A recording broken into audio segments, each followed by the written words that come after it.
আসসালামু আলাইকুম এভরিওয়ান, আশা করি তোমরা সবাই অনেক অনেক ভালো আছো, সুস্থ আছো। তোমাদের সাথে চলে আসছি আমি মিল্টনস ডিইউ রিটেন হ্যাক্স সিরিজের আজকে প্রথম ক্লাস নিয়ে। আজকে প্রথম ক্লাস হচ্ছে আমাদের গুণগত রসায়ন। সো আমরা গুণগত রসায়ন থেকে ডিইউ রিটেনে যেই সব জিনিসপত্রগুলো আসে ওগুলা দেখার চেষ্টা করব।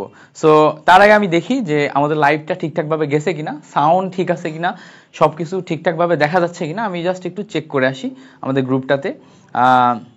সো আই গেস আমাদের সবকিছু ঠিকঠাকভাবে দেখা যাচ্ছে, ক্লিয়ার বোঝা যাচ্ছে, সাউন্ড ঠিক আছে। সো যদি ঠিকঠাকভাবে দেখা যায়, বোঝা যায়, তাহলে আমরা ক্লাসটি শুরু করব। আমি তোমাদের ক্লাসে বারবার হচ্ছে অন্যান্য টপিকে কথা বলবো না, লাইক তোমরা হচ্ছে যে ক্লাসটি শেয়ার করো, মেনশন করো, এটা সেটা, বা তোমাদের বারবার বিভিন্ন প্রশ্নও করবো না। এই ক্লাসটা লাইভে হলেও পরবর্তীতে আমরা রেকর্ড করে এটাকে ইউটিউবে দেওয়ার ট্রাই করব একদিন পরে। সো যেহেতু আমরা একদিন পরে এটা ইউটিউবে দিব, অতিরিক্ত আমরা কথাবার্তা বলবো না। ইউটিউবে ক্লাস যেমন একটা রিদমে যায়, আমাদের এখানকার ক্লাসও একটা রিদমে যাবে। সো তুমি যদি এই ক্লাসগুলো এমনিতে তোমার নিজের উপকারের জন্য, পরবর্তীতে রিভিশন দেওয়ার জন্য, তোমার হচ্ছে যে চ্যানেল, তোমার নিজের প্রোফাইলে শেয়ার করে রেখে দিতে চাও, তাহলে ক্লাসটি শেয়ার করতে পারো। এবং যারা যারা তোমার পোটেনশিয়াল ফ্রেন্ড, যারা হচ্ছে যে এই ক্লাসটি করলে উপকৃত হবে, ক্লাসটি শুরুতেই তোমরা তাকে একটু মেনশন করে জানিয়ে দিতে পারো, জাস্ট এইটুকুই। এর মাঝখানে ক্লাস যখন তুমি করবা তখন আর তোমার অন্য কিছু করার দরকার নেই, তুমি আর অন্য কোনো দিকে মনোযোগ দিবা না, জাস্ট খাতা কলম নিয়ে বসে যাবা এবং আমি যা যা শেখাবো এগুলো শেখার চেষ্টা করবা আমার সাথে সাথে। জাস্ট তোমাদের প্রতি এইটুকু গাইডলাইন থাকবে যে তুমি খাতা কলম নিয়ে বসে যাবা, টোটাল ক্লাসটাতে আমি যা যা শেখাবো সেগুলো আমার সাথে সাথে একটু শিখে নেওয়ার চেষ্টা করবা, কেমন? সো এইটুকু করলেই হচ্ছে। আমরা একটা লম্বা ক্লাস নিব, একটু ধীরে সুস্থে আগাবো, তোমাদেরকে যা যা শেখানো দরকার শেখাই দিব। ভাইয়ার পক্ষ থেকে যেগুলো দরকার এগুলো ভাইয়া আস্তে আস্তে আজকে ক্লাসে শিখিয়ে দেওয়ার চেষ্টা করবে। সো আশা করি খুব চমৎকার একটি ক্লাস হবে। আমি একটু ভালো করে প্রিপারেশন নিয়ে আসলে আর একটু ভালো হতো, বাট লাস্ট মোমেন্টে আমার একটা ছোট্ট অন্য কাজে ফেসে যাওয়ার কারণে একদম 100% প্রিপারেশন নিয়ে আসতে পারি নাই। তবে যতটুকু প্রিপারেশন নিয়ে আসছি, এই প্রিপারেশনে তোমাদের আজকে ক্লাসটি খুব চমৎকার হবে বলে আমি মনে করি, এবং তোমরা অনেক কিছু শিখবা ইনশাল্লাহ আজকে ক্লাস থেকে। সো চলো আমরা দেরি না করে শুরু করি আমাদের রিটেন হ্যাক্সের প্রথম যে ইয়াটা সেটাতে। সো আমি একটু অ্যানালাইসিস করে দেখছি। প্রথমত আমি তোমাদের একটু বলি, আমি কোন কোন সোর্স থেকে অ্যানালাইসিস করে তোমার এই ডিইউ রিটেন হ্যাক্সের কোশ্চেনগুলা বা টপিকগুলো সাজাইছি, এবং ক্লাসের ভিতরে তোমাদের আরো এক্সট্রা কি কি পড়তে হবে সেটা বলে দিব। আমি হচ্ছে যে বাজারে অ্যানালাইসিস করে যে সমস্ত বইগুলা বের করছে, যাদের হচ্ছে যদি তোমাকে বলি, যেমন হচ্ছে যে নেটওয়ার্ক বা অ্যাসপেক্টের বই আছে, তাই না? নেটওয়ার্ক বা অ্যাসপেক্টের বই আছে, নেটওয়ার্ক বা অ্যাসপেক্টের রিটেনের বই আছে, তারপর হচ্ছে জয়কলির বই আছে, এদের হচ্ছে রিটেনের স্পেসিফিকভাবে বই আছে। আমি বেসিক্যালি হচ্ছে তোমার উদ্ভাসের বইটা ফলো করি, উদ্ভাসের তোমার কনসেপ্ট বুক, প্রিপারেশন বুক এবং হচ্ছে তোমার কোশ্চেন ব্যাংক, এটাকে বেশি ফলো করি। সো এই কয়েকটা জিনিসপত্র এবং আমার বিগত 4-5 বছরের পড়ানোর নলেজ, এক্সপিরিয়েন্স এবং মেইন বই যেটা আছে, মেইন বুক, এই সবগুলা সমন্বয়ে আমি একটু অ্যানালাইসিস করে তারপরে যে তোমাদের হচ্ছে যে এই ক্লাসগুলা সাজাইছি, এবং হচ্ছে সামনে ক্লাসগুলা সাজাবো ইনশাল্লাহ। সো যা যা বাছাই করে তোমাদেরকে দেখাচ্ছি, ইনশাল্লাহ এটা অনেক বেশি ইফেক্টিভ হবে। সো চলো আমরা আর কথা না বাড়িয়ে আমাদের ক্লাসটি শুরু করি। প্রথমে দেখো, একটা কোয়ান্টাম সংখ্যার একটা কোশ্চেন দিছি। কোয়ান্টাম সংখ্যার বেসিক যে এমসিকিউ ট্রিক আমি তোমাদের শিখিয়েছিলাম, সেই ট্রিকের মাধ্যমেই এটা সলভ করা যায়। জাস্ট ওখানে এমসিকিউ আসে, এখানে আসবে হচ্ছে রিটেন। সো রিটেনের কোশ্চেনটা টাইপ কেমন হবে, বলছে যে প্রধান কোয়ান্টাম সংখ্যা n = 3 হলে অন্যগুলার মান বের করো। তার মানে এখানে আমাদের একটা রিটেন কোশ্চেন দিছে যেখানে বলছে প্রধান কোয়ান্টাম সংখ্যা দেয়া আছে, অন্যগুলার মান বের করতে হবে। এখন এর জন্য আমাদের কোয়ান্টাম সংখ্যার বেসিক জানা লাগবে, তাই না? সো প্রথমে আমরা বেসিকটা একটু বোঝার চেষ্টা করি যে আমাদের কোয়ান্টাম সংখ্যার বেসিক কি আছে। কোয়ান্টাম সংখ্যার বেসিক কি আছে? সো আমরা জানি প্রধান কোয়ান্টাম সংখ্যা সবসময় হচ্ছে n। প্রধান কোয়ান্টাম সংখ্যা সবসময় কি? প্রধান কোয়ান্টাম সংখ্যা সবসময় হচ্ছে n। সো প্রধান কোয়ান্টাম সংখ্যা এইটা হচ্ছে আমাদের n। এরপরে সহকারী কোয়ান্টাম সংখ্যা এইটা হচ্ছে আমাদের l। সো সহকারী কোয়ান্টাম সংখ্যা l, এইটা সবসময় প্রধান কোয়ান্টাম সংখ্যা থেকে 1 কম হয়। তবে যখন আমরা মান নির্দেশ করি তখন আমাদের মানগুলো আসে 0 থেকে n-1 এরকম মান আসে, তাই না? সো আমাদের সহকারী কোয়ান্টাম সংখ্যা যে l আছে তার মান সবসময় n-1 হয়। তবে আমরা যখন মান নির্দেশ করি তখন মানের ভ্যালু আসে 0 থেকে n-1, এটা আমরা জানি। এবার আমরা যখন হচ্ছে তোমার চৌম্বকীয় কোয়ান্টাম সংখ্যা m বের করব, m এর মান 0 থেকে প্লাস মাইনাস এল পর্যন্ত হয়, 0 থেকে প্লাস মাইনাস এল পর্যন্ত হয়, এটা হচ্ছে আমাদের চৌম্বকীয় কোয়ান্টাম সংখ্যা। তারপরে আমাদের স্পিন কোয়ান্টাম সংখ্যা, এইটা হচ্ছে plus minus half, plus half মানে হচ্ছে পজিটিভ স্পিন আর মাইনাস হাফ মানে হচ্ছে নেগেটিভ স্পিন। সো এটা হচ্ছে আমাদের কি বলতো, এটা হচ্ছে আমাদের স্পিন কোয়ান্টাম সংখ্যা। সো এটা হচ্ছে আমাদের বেসিক স্পিন কোয়ান্টাম সংখ্যা, যেটা আমাদের স্পিন কোয়ান্টাম সংখ্যা নির্দেশ করে। এখন এই যে জিনিসপত্রগুলো আমাদের এখানে আছে, এই জিনিসপত্রগুলো নিয়ে যদি আমরা এখন কাজ করি, করে বের করার চেষ্টা করি যে আমাদের প্রধান কোয়ান্টাম সংখ্যা n = 3 দেয়া থাকলে অন্যগুলার মান কি হবে, তাহলে আমরা এখান থেকে কিন্তু পেয়ে যাব। দেখো প্রধান কোয়ান্টাম সংখ্যা n এর ভ্যালু দেয়া আছে কত, 3, তার মানে l এর ভ্যালু কত হবে, l এর ভ্যালু হবে হচ্ছে n-1, মানে কি n-1 মানে হচ্ছে 3 - 1, তার মানে 2, কিন্তু আমরা এটা কাউন্ট করব কত থেকে, 0 থেকে, তার মানে l এর ভ্যালু 0 থেকে 2 পর্যন্ত হবে, 0 থেকে কত, 2 পর্যন্ত, 0 1 2 এতগুলো আসবে, তাই না? কারণ হচ্ছে যখন তুমি n এর ভ্যালু 1 নিবা তখন তোমার l এর ভ্যালু 0, তুমি যখন n এর ভ্যালু 2 নিবা তখন তোমার l এর ভ্যালু 1, তুমি যখন n এর ভ্যালু 3 নিবা তখন তোমার l এর ভ্যালু 2। সো এইভাবে সবগুলা মানই আমাদের এখানে কার্যকর হয় যখন আমরা l নিয়ে কাজ করি, তাই না? যখন আমরা l নিয়ে কাজ করি তখন প্রিভিয়াস সমস্ত মানগুলো আমাদের কাউন্ট করতে হয়। এবার দেখো যখন আমি m এর ভ্যালু নিব, m = প্রথমে এই 0 এর আগে প্লাস মাইনাস 1, যেটা আমাদের কিছুই দেয় না, প্লাস মাইনাস দেয় না, ওইটাই থাকে। পরে আমাদের l হচ্ছে প্লাস মাইনাস l, তো আমাদের এই জায়গাতে 1 এর আগে যদি প্লাস মাইনাস দিই তাহলে +1 -1, তারপরে 2 এর আগে যদি প্লাস মাইনাস দিই +2 -2, এই সবগুলা হচ্ছে আমাদের কি বলতো, ম্যাগনেটিক কোয়ান্টাম সংখ্যা। তারপরে অন্যান্য কোয়ান্টাম সংখ্যাগুলোর ভিতরে আমাদের স্পিন কোয়ান্টাম সংখ্যা আছে। সো স্পিন কোয়ান্টাম সংখ্যার ক্ষেত্রে কি হয়, প্লাস মাইনাস হাফ এটা আসে, কি আসে, প্লাস মাইনাস আচ্ছা হাফ এটা আসে। আচ্ছা রাসেল বলছে ভাইয়া এগুলা পানি ভাত, হ্যাঁ এগুলা পানি ভাত, বাট এগুলো হচ্ছে আমাদের প্রয়োজনীয় জিনিসপত্র। তোমাদের ভিতরে অনেকেই সাজেশন জিনিসপত্র জানে না এবং পারে না বললে তারা হচ্ছে যে কি বলে রিটেন ক্লাস দেন এগুলা নিয়ে অনেক চিন্তা ভাবনা করতেছে, বাট পানি ভাত জিনিসপত্রগুলা শিখে আমাদের সামনে আগাতে হবে। ওকে, এরপর আসো রিটেনে আর কি আসে, ছোট ছোট জিনিসপত্র আসবে যেগুলো আমাদের প্রয়োজন।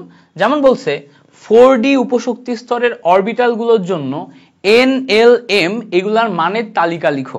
সো এটা কিন্তু একটা রিটেন কোশ্চেন, অর্থাৎ যদি আমাদের কখনো এরকম কিছু বলে দেয়, ধরো যে কোনো একটা উল্টাপাল্টা জিনিস বলে দিল যে আমাদের 2D এর জন্য হচ্ছে 4টা কোয়ান্টাম সংখ্যার মান লিখো, বা হচ্ছে 3D এর জন্য লিখো, বা 4f এটার জন্য লিখো। সো এই টাইপের জিনিসপত্র যদি বলে দেয় তাহলে আমাদের 4টা কোয়ান্টাম সংখ্যার মান বের করতে হবে। তাহলে এই জায়গাতে আমাদের 4টা কোয়ান্টাম সংখ্যার মান বের করতে হবে কার জন্য, 4D এর জন্য। 3টা, বেসিক্যালি এখানে আমাদের 3টা কথা বলছে। 4টা বের করতে গেলে আমাদের ইলেকট্রন জানা লাগে, ইলেকট্রন ছাড়া আমরা 4টা বের করতে পারি না। সো এই জায়গাতে আমরা 4D উপস্তরের জন্য এখানে 3টি কোয়ান্টাম সংখ্যার মান n l m এগুলা তালিকা করব। সো এই জায়গাতে আমরা যখন 4D নিয়ে কাজ করব, 4D নিয়ে যখন আমি কাজ করব, 4D এটা নিয়ে যখন কাজ করব, এই 4D দিয়ে আসলে কি বোঝায় দেখো তো। এই 4D নিয়ে যদি আমি তাকাই, 4D এর ভিতরে এই প্রথম অংশ যেটা আছে এইটা দিয়ে প্রধান কোয়ান্টাম সংখ্যা n বুঝায়, এবং দ্বিতীয় অংশ যেটা আছে এটা দিয়ে সহকারী কোয়ান্টাম সংখ্যা l বুঝায়। সো আমরা জানি সহকারী কোয়ান্টাম সংখ্যা l এর মান 0 1 2 3 যদি হয়, তো আমাদের এই 0 দিয়ে বোঝায় হচ্ছে s, তারপরে হচ্ছে 1 দিয়ে বোঝায় হচ্ছে p, তারপরে 2 দিয়ে বোঝায় হচ্ছে d, এবং 3 দিয়ে বোঝায় হচ্ছে f। সো এই জায়গাতে যেহেতু আমাদের n এর ভ্যালু দেয়া আছে হচ্ছে 4 এবং l এর ভ্যালু দেখো স্পেসিফিক ভাবে l এর ভ্যালু দেয়া আছে হচ্ছে d দেয়া মানে হচ্ছে আমাদের কত দেয়া আছে, 2 দেয়া আছে 2। তাহলে এই জায়গাতে m এর ভ্যালু কি আসবে বলো তো, m এর ভ্যালু আমাদের l এর যে ভ্যালু আসে তার প্লাস মাইনাস আসে। সো l এর ভ্যালু যেহেতু 2 দেয়া, তার মানে m এর ভ্যালু আসবে হচ্ছে +-2, তাই না? তার মানে আমরা এখান থেকে n l এবং m তার যদি তালিকা বের করি, তাহলে তালিকা বের করলে n এর ভ্যালু আসবে হচ্ছে 4, l এর ভ্যালু আসবে হচ্ছে 2, m এর ভ্যালু আসবে হচ্ছে +-2, তাই না? l এর ভ্যালু আসবে কি +-2। সো আশা করি এই পর্যন্ত আমরা ক্লিয়ার হইছে। এখন বলো তো এই জায়গাতে যদি আমরা সেম জিনিসটাই এই অংশগুলোর জন্য ক্যালকুলেট করি তাহলে কি পাবো? এই অংশগুলোর জন্য ক্যালকুলেট যদি করি তাহলে 2D এর জন্য যখন আমরা 2D নিয়ে ক্যালকুলেশন করব, 2D তো হয় না আসলে, 2D হয় না। সো এটা হচ্ছে অবাস্তব, এটা নিয়ে আমরা একটু পরে দেখব। ব্যাখ্যামূলক কোশ্চেন আসবে যে 2D অরবিটাল সম্ভব নয় কেন। 3D সম্ভব। সো 3D এর জন্য যদি আমরা বের করি, 3D এর জন্য যদি আমরা বের করি, তো 3D এর জন্য n ইকুয়ালস টু আসে হচ্ছে আমাদের 3। এবার d এর ভ্যালু কত আসে বলো তো? d মানে কত? খেয়াল করো, d মানে হচ্ছে 2। সো আমাদের l এর ভ্যালু আসে 2, তাহলে l এর ভ্যালু 2 আসলে m আসবে হচ্ছে +-2। বুঝতে পারছো? l এর ভ্যালু আসবে +-2।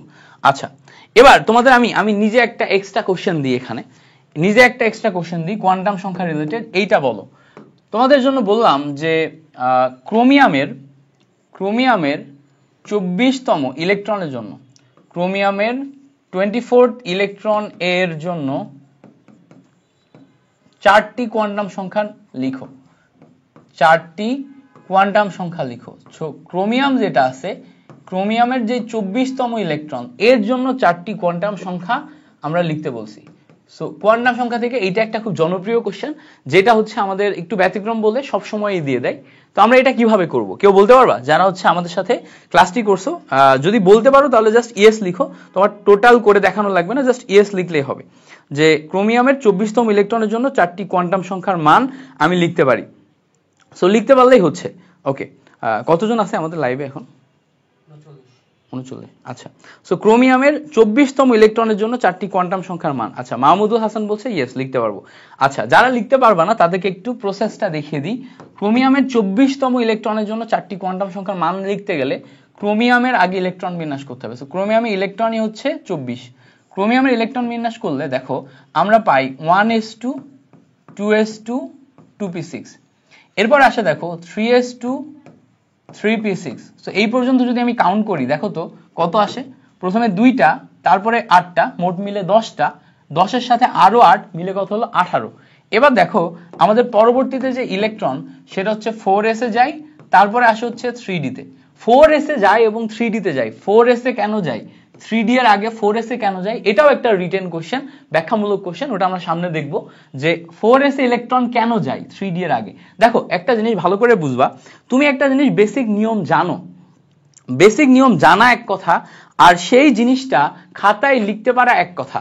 সো তুমি ধরো জিনিসটা জানো কিন্তু খাতায় লিখতে পারো না, তাহলে রিটেনে কিন্তু তুমি সবচেয়ে বড় ঝামেলাটা এটাই পড়বে। একদম কমন জিনিস তোমাকে দিয়ে দিবে, বাট তুমি খাতায় ওটা সুন্দর করে লিখতে পারো না। সো সেটা তুমি খাতায় সুন্দর মতো লিখতে পারো নাই, সেটা তুমি খাতায় সুন্দর মতো উপস্থাপন করতে পারো নাই। তো ওইটা কিন্তু একটা বড় সমস্যা যে তুমি উপস্থাপন করতে পারো নাই। সো এই জন্য তোমাকে রিটেন প্র্যাকটিসের ক্ষেত্রে তোমাকে লিখে লিখে করতে হবে। আচ্ছা আচ্ছা, আমার নেটওয়ার্ক কি কোনো প্রবলেম, বা তোমাদের নেটওয়ার্ক কি কোনো প্রবলেম দেখা দিচ্ছে? দেখা দিলে আমাদের একটু জানায়ও। ওকে ভাইয়া, আপনার ক্লাস করে উদ্ভাসে ভালো মার্ক আসে, আমি আপনার টপ 100-এ আছি। Thank you so much. Top 100-এর ক্লাসগুলা হচ্ছে মোটামুটি টপ নচ রাখার চেষ্টা করছি, এবং ও একদম বাছাই করা টপিকগুলো যেহেতু রাখার চেষ্টা করছি, ওখান থেকে কমন পাবা এটা আমি আশা করি। সো ওইটা নিয়ে এখন কথা না বলি, আমরা এটাতে আসি। সো দেখো এই জায়গাতে আমাদের আমরা যদি একটু ব্যাখ্যাটা দেখি, আমরা জানি যে 3d এইটার যেই n+l এর মান, 3d তে n+l এর মান, n এর মান 3 আর d এর মান, l এর মান হচ্ছে 2, ক্যালকুলেশন করলে এখানে আসে হচ্ছে 5। 4s এর ক্ষেত্রে n+l এর মান কি হবে? n এর মান হচ্ছে আমার 4, l এর মান হচ্ছে আমার 0, সব মিলে আসে হচ্ছে 4। তাহলে এই জায়গাতে 3d এর ক্ষেত্রে n+l এর মান এইটার চেয়ে 4s এর ক্ষেত্রে n+n এর মান কম। তো যেইটাই n+n এর মান কম সেটাতে ইলেকট্রন আগে যায়। সো আগে যাওয়ার ক্ষেত্রে এই 18টা ইলেকট্রনের পরের 2টা ইলেকট্রন এটাতে যাওয়ার কথা। তাহলে দেখো 18 2 20, এবার 24টা মেলাইতে গেলে তাহলে এখানে যাবে 4। কিন্তু এখানে আবার একটা ব্যতিক্রম নিয়ম আছে।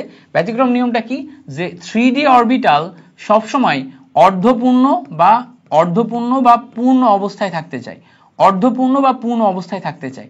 সো অর্ধপূর্ণ বা পূর্ণ অবস্থায় থাকার জন্য সে কি করবে, সে এখান থেকে একটা ইলেকট্রন টেনে নিয়ে কি করবে, এখান থেকে একটা ইলেকট্রন টেনে নিয়ে এই জায়গাতে তোমার 5টা করবে আর এখানে করবে 2টা। সো 3d তে এখানে বসবে হচ্ছে 5 আর এখানে বসবে হচ্ছে 1।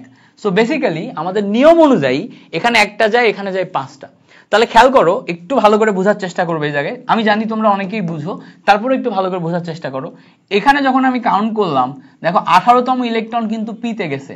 এই ইলেকট্রন যেটা 4s এ গেল, এটা কিন্তু 19তম ইলেকট্রন।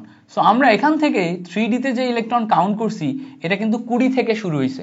20 থেকে শুরু হয়েছে। তার মানে 3D তে যে আমাদের ইলেকট্রন গেল এটার দিকে যদি আমরা কাউন্ট করি, দেখো 1 2 3 4 5, 1 2 3 4 5, এটা হচ্ছে আমার 3D। 3D তে যে ইলেকট্রন গেল এটা কিন্তু 20 থেকে শুরু হয়েছে। তো দেখো এইটা হচ্ছে 20, তারপরে 21, তারপরে 22, তারপর 23, তারপরে 24। তো আমরা যদি এখান থেকে একটু বোঝার চেষ্টা করি, এইটা হচ্ছে আমার 24তম ইলেকট্রন, এইটা হচ্ছে আমার 24তম ইলেকট্রন। সো 24তম ইলেকট্রন আসলে কোন অরবিটালে প্রবেশ করছে বলো তো? 3D তে প্রবেশ করছে।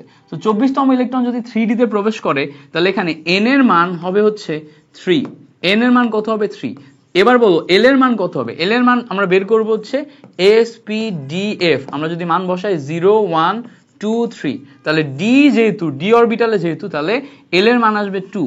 সো l এর মান যদি 2 আসে তাহলে m এর মান কত আসবে? খেয়াল করো, m এর মান এই জায়গাতে সবচেয়ে কন্ট্রোভার্সিয়াল একটা টপিক। এক একটা বইতে এক এক রকম ভাবে এটা লেখা আছে, তবে সব সময় এটা থেকে তুমি কি করবা? সংখ্যা পদ্ধতি রুল ফলো করবা। দেখো সংখ্যা পদ্ধতি রুল কি? দেখো এই জায়গাতে এই মাঝখানে 5টা অরবিটালের মাঝখানের যে অরবিটাল এটাতে 0 বসাবা, বাম সাইডে আসলে -1 -2, ডান সাইডে গেলে +1 +2। তার মানে দেখো লাস্টের যে অরবিটাল এই অরবিটালের জন্য m এর মান কত আসছে? +2 আসছে। সংখ্যা পদ্ধতি রুল ফলো করবা, এভাবেই দেখিয়ে দিবা যে এই জায়গাতে মাঝখানে যেটা সেটা হচ্ছে 0, বামে আসলে -1 -2, ডানে গেলে +1 +2। সো সংখ্যা পদ্ধতি রুল ফলো করলে তোমার এই জায়গাতে m এর মান আসবে হচ্ছে +2। m এর মান কত আসবে? +2 আসবে। সো m এর মান যদি +2 আসে, এবার বলো তো এই জায়গায় যে ইলেকট্রনটা আছে এই ইলেকট্রনটার স্পিন পজিটিভ না নেগেটিভ? তো খেয়াল করো এই সবকিছু প্রথম স্পিনে আছে, এটা প্রথম স্পিন তাই না? 20 21 22 23 24 প্রথম স্পিন। পরবর্তীতে 26 নাম্বার ইলেকট্রন বা 25 নাম্বার ইলেকট্রন কিন্তু এই জায়গাতে এসে এরম হইতো তাই না? তাহলে এই তোমার হচ্ছে 25 নাম্বার ইলেকট্রনের যে স্পিনটা হইতো এইটা কিন্তু হচ্ছে আমাদের কি স্পিন ছিল বলতো? নেগেটিভ স্পিন ছিল। বাট এইগুলা কিন্তু সব পজিটিভ স্পিন। তাহলে এই যে এগুলা সব পজিটিভ স্পিন, এর জন্য আমরা s ইকুয়ালস টু লিখবো হচ্ছে +½ এর জন্য আমরা s ইকুয়ালস টু লিখবো হচ্ছে +½ সো s ইকুয়ালস টু +½ আমি পাইছি এই অংশ থেকে, বুঝতে পারছো? সো তাহলে আমরা দেখো ক্রোমিয়ামের এই যে 24তম ইলেকট্রনের জন্য 4টি কোয়ান্টাম সংখ্যার মান লিখলাম, সেটার বেসিকটা কি লিখলাম? প্রথমে আমরা ইলেকট্রন বিন্যাস করলাম, ইলেকট্রন বিন্যাস করে কাউন্ট করে দেখলাম যে আসলে 24তম ইলেকট্রন কোন অরবিটালে গেছে, সেটা কোথায়? 3D। সো সেই 3D তে আমরা আগে স্ট্রাকচার আঁকলাম, আঁকার পরে তারপরে এখানে কিন্তু আমরা 4টা কোয়ান্টাম সংখ্যার মান লিখলাম। এবার দেখো যদি এরকম বলতো এইটা 24তম না বলে আমাদের 19তম বলতো, 90th ইলেকট্রন 19তম বলতো, তাহলে কি হতো বলতো? খেয়াল করে দেখো 19তম ইলেকট্রন কোনটা? এইটা 2 10, তারপরে 12 আর 18। 18-র পরে এবার কিন্তু ইলেকট্রন এই জায়গায় যায়নি, গেছে এই জায়গায়। তো দেখো 19তম ইলেকট্রনটা 4s এ গেছে। 19তম ইলেকট্রন কোথায় গেছে? 4s এ গেছে। তার মানে 19তম ইলেকট্রনটা 4s1 এর জন্য প্রযোজ্য। তাহলে তুমি কি করবা? খাতায় রিটেন লেখার সময় প্রথমে লিখবা যে 19তম ইলেকট্রনটি 4s1 এ গেছে। সো 4s1 এ গেলে এই জায়গাতে n এর মান আসে হচ্ছে 4, তারপরে l এর মান আসে হচ্ছে 0, m এর মান আসে হচ্ছে 0 এবং s এর মান আসে হচ্ছে +½ কেন? কারণ প্রথম ইলেকট্রন পজিটিভ স্পিন, প্রথম ইলেকট্রন পজিটিভ স্পিন, এই জন্য কত আসবে? +½ আসবে। বুঝতে পারছো? এখন তোমাদেরকে আরেকটা করতে দিই আমি, হ্যাঁ আরেকটা করতে দিই এই বেসিকটা বোঝানোর জন্য। আরেকটা করতে দিই, তোমরা আমাকে বলো যে কপারের 29th ইলেকট্রন এর জন্য 4টি কোয়ান্টাম সংখ্যা কি হবে? 4টি কোয়ান্টাম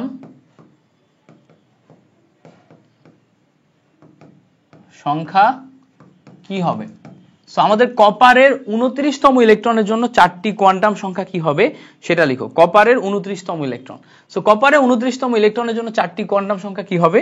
যারা যারা পারো একটু ঠাস করে কমেন্টে লিখে ফেলো। ওকে ওকে ওকে তাহলে দেখো এই জায়গাতে আমরা কপারের যে 29তম ইলেকট্রন এইটার জন্য আগে কপারের ইলেকট্রন বিন্যাস করব। সো কপারের জন্য আমি যদি ইলেকট্রন বিন্যাস করি, কপারের ইলেকট্রনই থাকে 29টা। সো আমাদের প্রথমে আসে 1s2 2s2 2p6, তারপরে দেখো 3s2 3p6 এই পর্যন্ত আসে। এখন আমাদের দেখো 3d এবং 4s দুইটা অরবিটাল আছে। সো আমরা যদি এখানে খেয়াল করি এই পর্যন্ত আমাদের ইলেকট্রন ক্যালকুলেশন করলে আসে হচ্ছে 18টা। এবার 18টার পরে আমাদের হিসাব অনুযায়ী 4s এ আগে যাওয়ার কথা না 3d তে আগে যাওয়ার কথা? উত্তর হচ্ছে আমরা একটু আগে দেখে আসছি 4s আগে যাওয়ার কথা। তাহলে এই জায়গাতে যদি আমি 2টা দিই তাহলে কয়টা গেল, 18 আর 2 20। আমাদের হাতে থাকে আর 9টা ইলেকট্রন, কারণ টোটাল আমাদের 29টা। সো আর 9টা ইলেকট্রন থাকলে যদি আমরা 9টা ইলেকট্রন এখানে দিই তাহলে 3D তে 9টা ইলেকট্রন আসতেছে, যেটা অসম্ভব। কারণ হচ্ছে 3D অরবিটাল সবসময় সুস্থিত অবস্থায় থাকতে চায়, সুস্থিত অবস্থায় থাকতে চায়। সুস্থিত অবস্থা হচ্ছে হয় সে D5 থাকবে, না হয় সে D10 থাকবে। সো সে D5 অথবা D10 অবস্থা অর্জনের জন্য 4s থেকে ইলেকট্রন একটা নিজের দিকে টেনে নতুন অবস্থা তৈরি করে। সো এই জায়গাতে দেখা যায় কি এর D10 এ থাকার জন্য এখানে দিবে D10 আর এখানে দিবে 4s1। তার মানে আমরা যদি এখন খেয়াল করি আমাদের আগের মতোই ইলেকট্রন বিন্যাসে খেয়াল করো, এই জায়গাতে 18টা ইলেকট্রন যাবে, এই 4s1 এ তারপর ইলেকট্রন যাবে, বাট যাবে হচ্ছে একটা। বুঝবা জিনিসটা, প্রথমে 18টা যাবে, তারপর 4s1 এ ইলেকট্রন যাবে, বাট যাবে হচ্ছে একটা।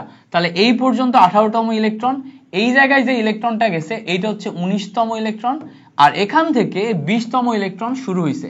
এখান থেকে কততম ইলেকট্রন শুরু হয়েছে, 20তম ইলেকট্রন শুরু হয়েছে। সো এখান থেকে যদি 20তম ইলেকট্রন শুরু হয় তাহলে 3D অরবিটালে দেখো আমাদের 3D অরবিটালে যে ইলেকট্রনগুলো আছে 10টা ইলেকট্রন, এটা 20 থেকে কাউন্ট শুরু হবে।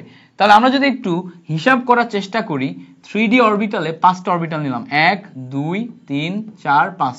সো 3D অরবিটালের 5টা ইলেকট্রনের ভিতরে দেখো এইটা আসে হচ্ছে আমাদের 20তম ইলেকট্রন, 21তম ইলেকট্রন, 22তম ইলেকট্রন, 23তম, 24তম। 24তমর পর সবগুলো অরবিটালে একটা করে ইলেকট্রন দিয়ে দিছি, সবগুলা অরবিটালে একটা করে ইলেকট্রন দিয়ে দিছি।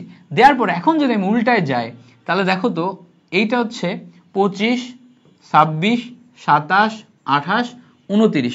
সো 29তম ইলেকট্রন কোথায় যে ঠেকলো, এই লাস্ট ইলেকট্রনটা যে ঠেকলো হচ্ছে আমাদের 29তম ইলেকট্রন। এবং দেখো লাস্ট ইলেকট্রন যেটা দিলাম সেটা কিন্তু বিপরীত স্পিন যুক্ত ইলেকট্রন, বিপরীত স্পিন যুক্ত। তাহলে এই জায়গাতে আমরা n ইকুয়ালস টু কত পাচ্ছি, n ইকুয়ালস টু পাচ্ছি হচ্ছে 3, তাই না? এবার বলো তো l ইকুয়ালস টু কত পাচ্ছি, ওই যে SPDF, তাই না? SPDF 0 1 2 3। তো d এর মান হচ্ছে আমার 2, তাহলে l ইকুয়ালস টু হচ্ছে 2, যেহেতু d অরবিটালে গেছে। এইবার আমাদের কন্ট্রোভার্সিয়াল মান m এর ভ্যালু কত হবে, আমি আগেই শেখাইছি। m এর ভ্যালু বের করার ক্ষেত্রে সবসময় তুমি ফলো করবা সংখ্যা রেখা পদ্ধতি। সংখ্যা রেখা পদ্ধতিতে মাঝখানে এই অংশটা হচ্ছে আমার 0, এই অংশটা হচ্ছে আমার 0, বাম সাইডে এই সাইডে আসলে এটা -1 -2, ওই সাইডে গেলে +1 +2। তাহলে দেখো m এর ভ্যালু এখান থেকে আমাদের +2 আসবে, বাট s এর ভ্যালু কত হবে বলো তো, s এর ভ্যালু কত হবে? s এর ভ্যালু ভাইয়া এই জায়গাতে আমাদের খেয়াল করে দেখবা, s এর ভ্যালুর ক্ষেত্রে খেয়াল করে দেখবে এটা বিপরীত স্পিন যুক্ত আছে, বিপরীত স্পিন যুক্ত। দেখো প্রথম যেই 20 21 22 23 24, প্রথম যেই 20 থেকে 24 পর্যন্ত যেই চারটা গেছে ওগুলো হচ্ছে পজিটিভ স্পিন যুক্ত, মানে প্রথম সমান সামনের দিকের স্পিন। এবার তারপরে এই জায়গা থেকে আবার নতুন করে নিচের দিকে যে আংটা মতো, নিচের দিকে আংটা মতো যে স্পিন গেছে এগুলো সব নেগেটিভ স্পিন যুক্ত। সো এই জায়গাতে আমাদের লাস্ট ইলেকট্রন 29তমটা নেগেটিভ স্পিন যুক্ত, ফলে নেগেটিভ স্পিন যুক্ত হয় এখানে আমরা লিখবো হচ্ছে -1/2। সো তোমার রিটার্নের জন্য তুমি কি করবা, প্রথম স্টেজে এই অংশটুকু লিখবা, তারপরে এখান থেকে এইটাকে লিখবা যে এইটা হচ্ছে আমার 29তম ইলেকট্রনটি ক্যারি করে।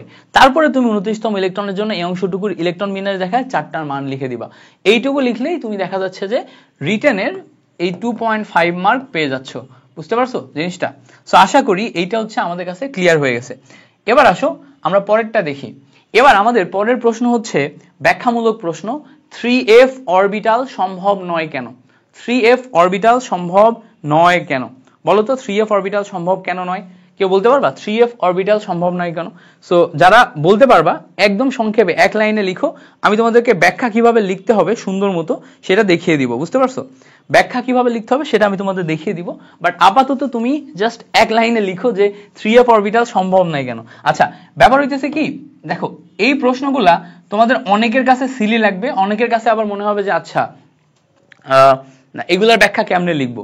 বেসিক্যালি দেখো তুমি ভার্সিটি কো স্ট্যান্ডার্ড প্রিপারেশন নিচ্ছ মানে কোথাও তোমার আহামরি ওই লেভেলের কোশ্চেন আসবে না যেই কোশ্চেনগুলো তুমি পারবা না। ম্যাক্সিমাম জিনিসপত্রই তুমি পারো, কিন্তু সমস্যা হচ্ছে তোমার কোশ্চেন প্যাটার্নের সাথে অ্যাডজাস্টমেন্ট অতটা ভালো নেই। সো কোশ্চেন প্যাটার্নের সাথে অ্যাডজাস্টমেন্ট অতটা ভালো না থাকার কারণে পরীক্ষার হলে যখন আসবে তুমি ওটাকে সুন্দর মতো গুছিয়ে লিখে আসতে পারবা না, আর সুন্দর মতো গুছিয়ে না লেখার কারণে তুমি ভালো মার্ক পাবা না। এখন এই প্রশ্নগুলা তুমি আগেও দেখছো, কিন্তু এই প্রশ্নগুলাই যে আসবে এটা তুমি জানো না।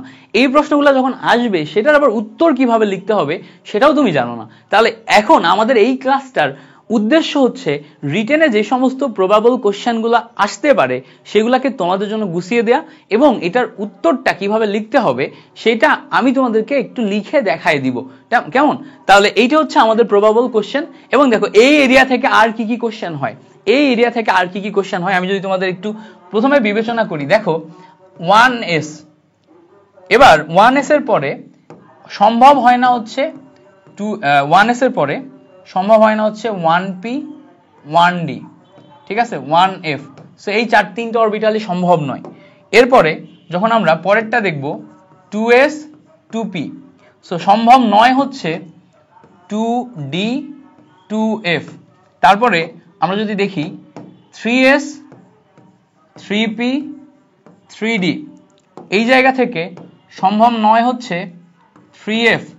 আচ্ছা, এরপরে যদি দেখি 4s 4p 4d 4f। So আমাদের বেসিক্যালি এই কোয়ান্টাম সংখ্যাগুলো কিন্তু লাগে, এইগুলো আমাদের লাগে। এই যেগুলা লাগে এগুলার ভিতরে সম্ভব কোনগুলো আমরা যদি একটু বোঝার চেষ্টা করি। দেখো এই বরাবর চিন্তা করো, এইগুলো হচ্ছে সম্ভব আর ওইগুলা সব সম্ভব নয়। তো তোমাকে প্রশ্ন করবে যে 1p অরবিটাল সম্ভব নয় কেন, 1d অরবিটাল সম্ভব নয় কেন, 1f অরবিটাল সম্ভব নয় কেন, 2d অরবিটাল সম্ভব নয় কেন, 2f অরবিটাল সম্ভব নয় কেন, 3f অরবিটাল সম্ভব নয় কেন। এইগুলার ভিতরে যে কোনো একটা দিয়ে দিতে পারে। সো এইগুলার ভিতরে এই যেখানে যেগুলো আমি তোমাকে মার্ক করে দিছি এইগুলার ভিতরে যে কোনো একটা দিয়ে দিতে পারে। দেখো এগুলোর ভিতরে লাস্টেরটা 3f দিছে একটা কোশ্চেনে, এইটা আমাকে এখন ব্যাখ্যা লিখতে হবে। সো আমরা এটার ব্যাখ্যা কিভাবে লিখবো বলো তো? এটা ব্যাখ্যা লেখার একটা চমৎকার ওয়ে আছে। চমৎকার ওয়েটা কি? এখন আমরা লিখবা যে এখানে 3f অরবিটালের ক্ষেত্রে ব্যাখ্যা লিখবে এভাবে, 3f অরবিটালের ক্ষেত্রে প্রধান কোয়ান্টাম সংখ্যা n ইকুয়ালস টু প্রধান কোয়ান্টাম সংখ্যা n ইকুয়ালস টু 3। তাহলে এখানে খেয়াল করো, তাহলে সহকারী কোয়ান্টাম সংখ্যা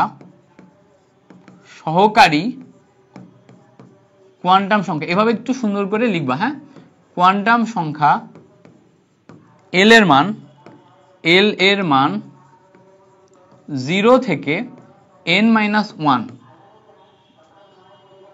l ইকুয়ালস টু, তাহলে কত আসে 0, এখানে যেহেতু কত আসছে 3, 0 1 2। সো 0 1 2 হলে আমাদের অরবিটাল আসে। সুতরাং অরবিটাল